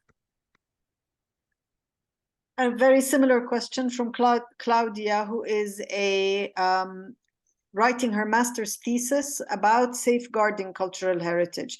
She says, what are the next steps for preserving cultural heritage? What do we do for safeguarding cultural heritage? Are we allowed to reach those archaeological sites in Gaza Strip? Is anybody from Europe, let's say, or America, is allowed to get into Gaza and look after the major archaeological sites? I mean, we have to pray to God to save what's left from Gaza archaeological heritage. I mean, they bombed universities, and we saw this in the mass media. They robbed a museum, and we saw this is in this video, which I showed. However, we say, معلش.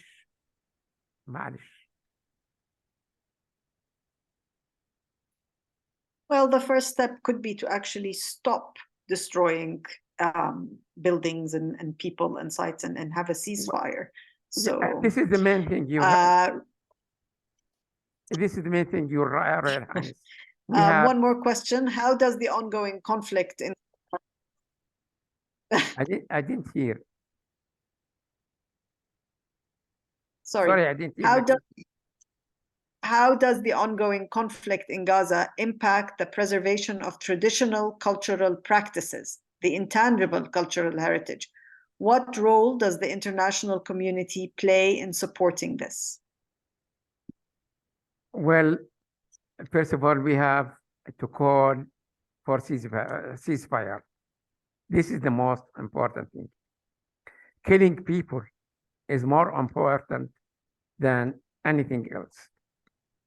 And when we're talking and thinking of cultural heritage, killing people, this means you are erasing the memory of intangible heritage. Because as I mentioned in my lecture or presentation, killing each killed person is a storyteller. We are killing, they are killing the storytellers. They are demolishing the monuments, what left. That's my answer. I will read a comment from Berenice Aguilar. She says, congratulations for this lecture, Dr. Kafafi. We all wonder why this brutal ongoing destruction has been kept silent by UNESCO and most ICOMOS committees. I do not manage to understand how come things remain as if nothing happened, which is the opposite. Israel's brutality is not exclusively against Gaza, Palestine, and the Arab and Muslim countries, but against humanity. How can the Israeli army be allowed with total impunity to destroy heritage sites and objects which are symbols of the history of a cultural group of people?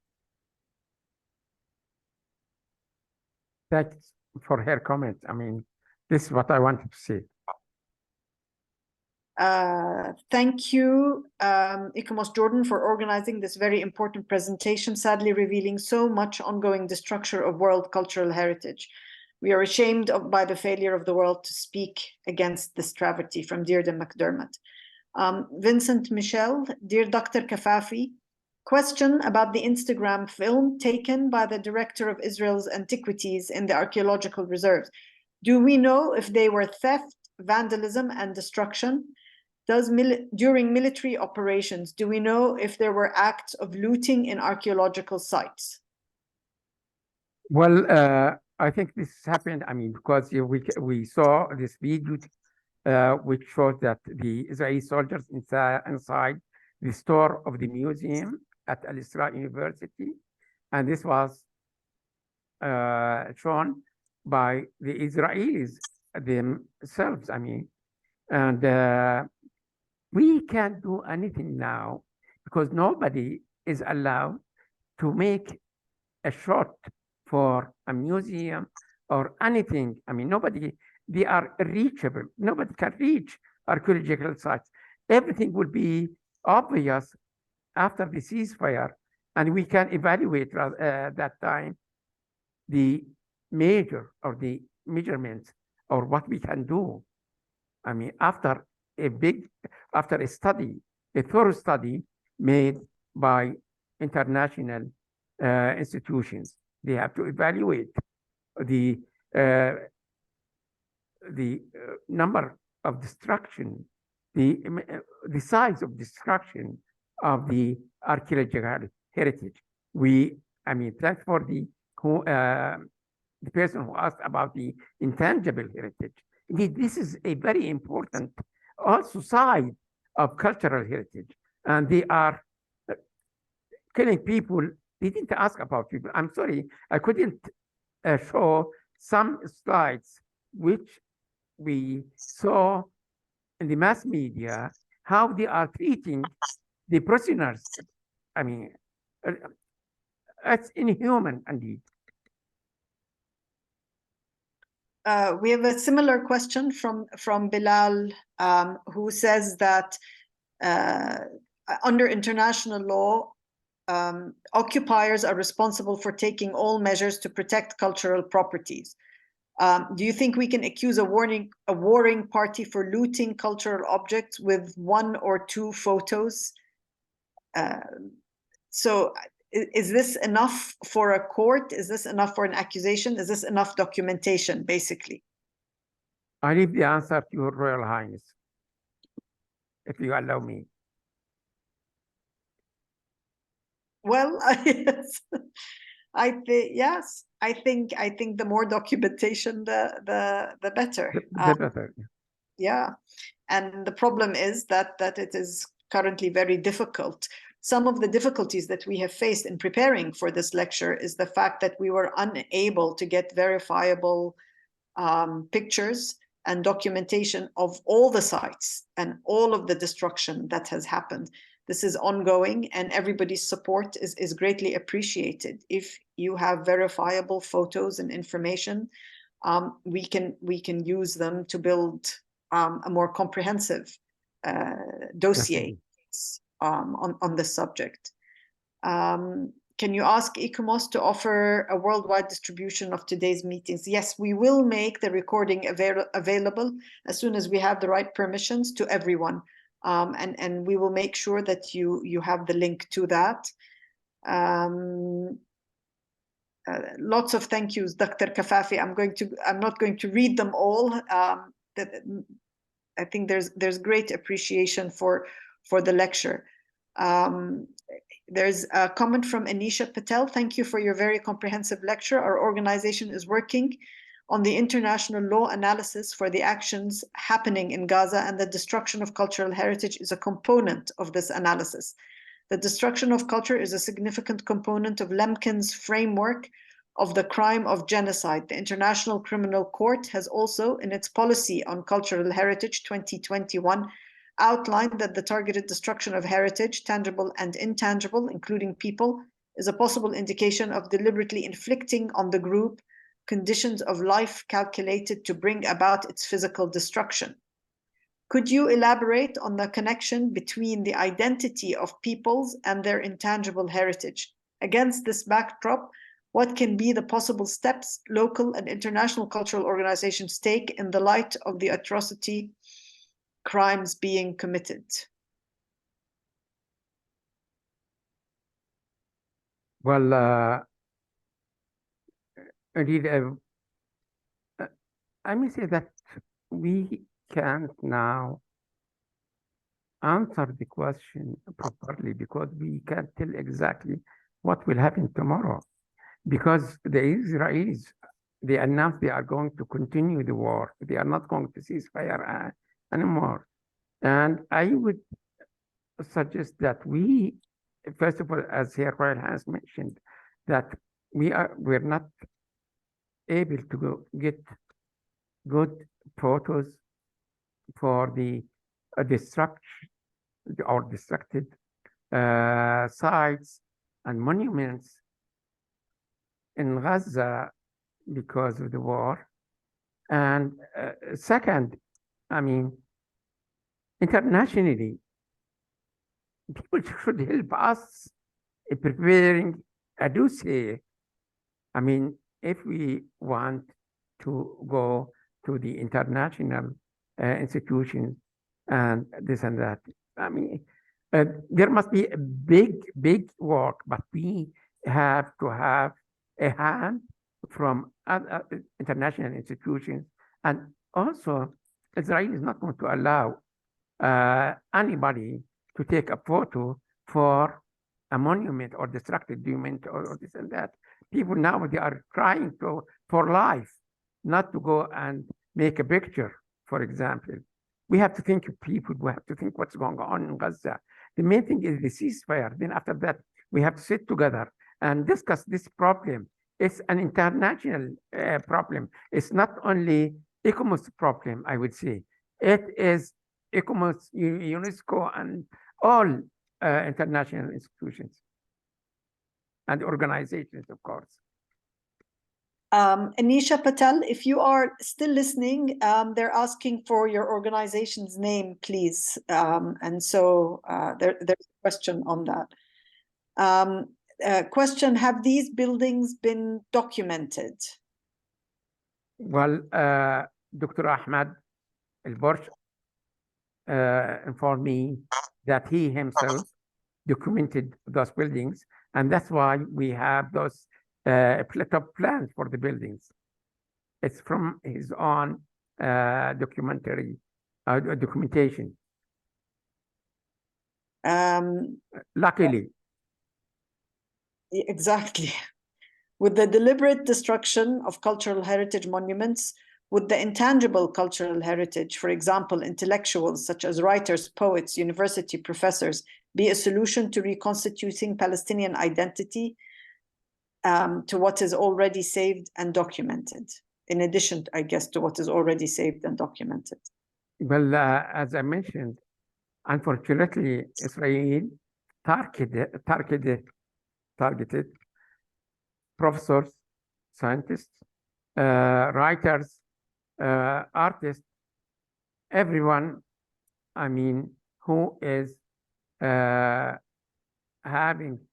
the knowledge, who is having the ability of doing something for the heritage. Unfortunately, they are killing everyone. First of all, they are killing people.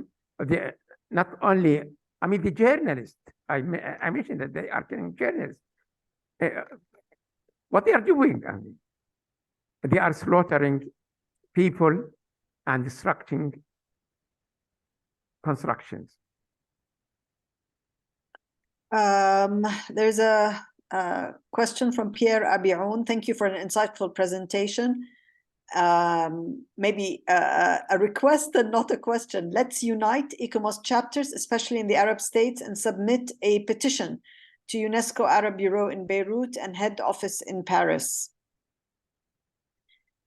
We are happy to work with all ICOMOS chapters, and we are happy to work with all those who would like to take any action on this subject. So please feel free to follow up on this. Does the attitude from Samir Hamdani, does the attitude of international cultural organizations on the destruction of Gaza's heritage not betray a cultural bias inherent to these institutions? Of course, yes. Absolutely. Yeah. Ayman Khattar, please reach out. He wants to know how he can contribute. There are many people working on this, and there are many ways to contribute. So please reach out to ICOMOS Jordan, and we will be in touch. From Spriha G, thank you for a wonderful presentation. My question is about colonial legacies in the erasure of Palestinian cultural heritage in archaeological writing and its impact on the public perception of the current desolation of Gaza. Is there a reference you could recommend for understanding this? Thank you. I may swear by my own God that I looked for a specific book talking about the Gaza archaeology. I couldn't find any specific book except what was written by Ad-Dabbagh in Arabic language. There are very few critical reports published by Ma'in Sadiq and others. And I want to grasp the opportunity here and thank Dr. Ma'in Sadiq for his work. By the way, he has been stuck inside Gaza now. Now he is in Gaza, and we pray to God that he will be in safe. Otherwise, I mean, I wondered indeed, how come that we didn't have a specific publication discussing the history of Gaza through ages. For example, I think that the Israelis, during their occupation to the site or to the Gaza Strip from 1967 to 2005, they have conducted several surveys, archaeological surveys. But there is no mentioning to any prehistoric site, for example, all through the strip. Not only this, I wondered that how come that I couldn't find information, I mean, about the late Bronze Age of the Gaza Strip. Indeed, there is something going on. It could be that Gaza, it is always under occupation. I mean, from 48 up to modern times, up to nowadays.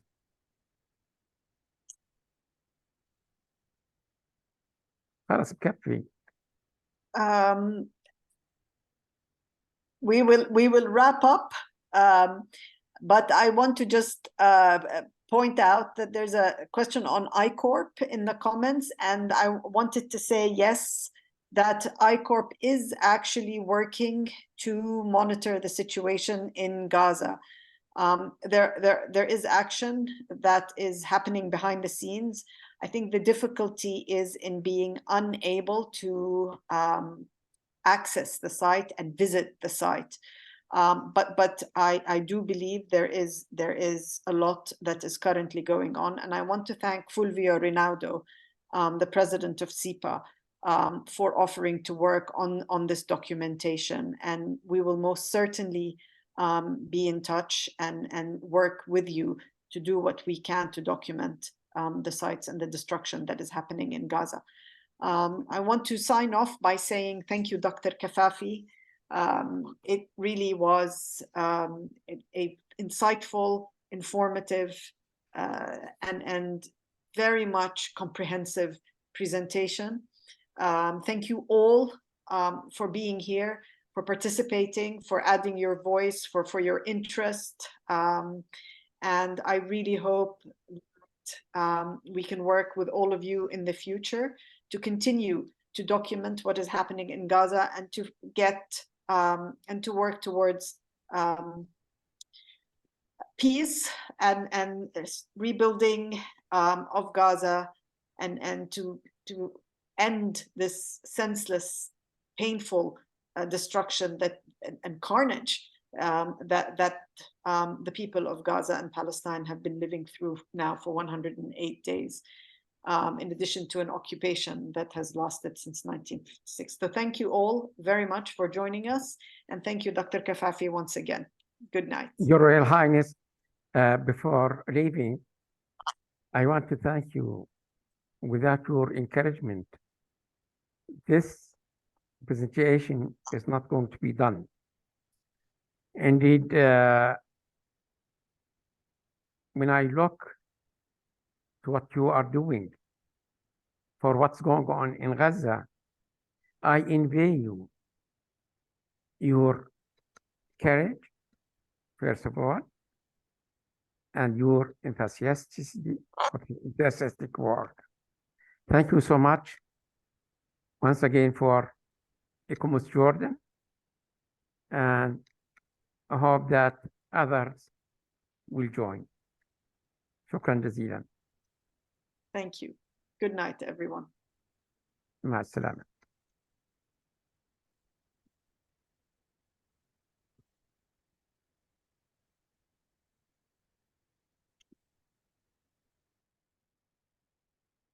ستي خلاص معلش خلصنا.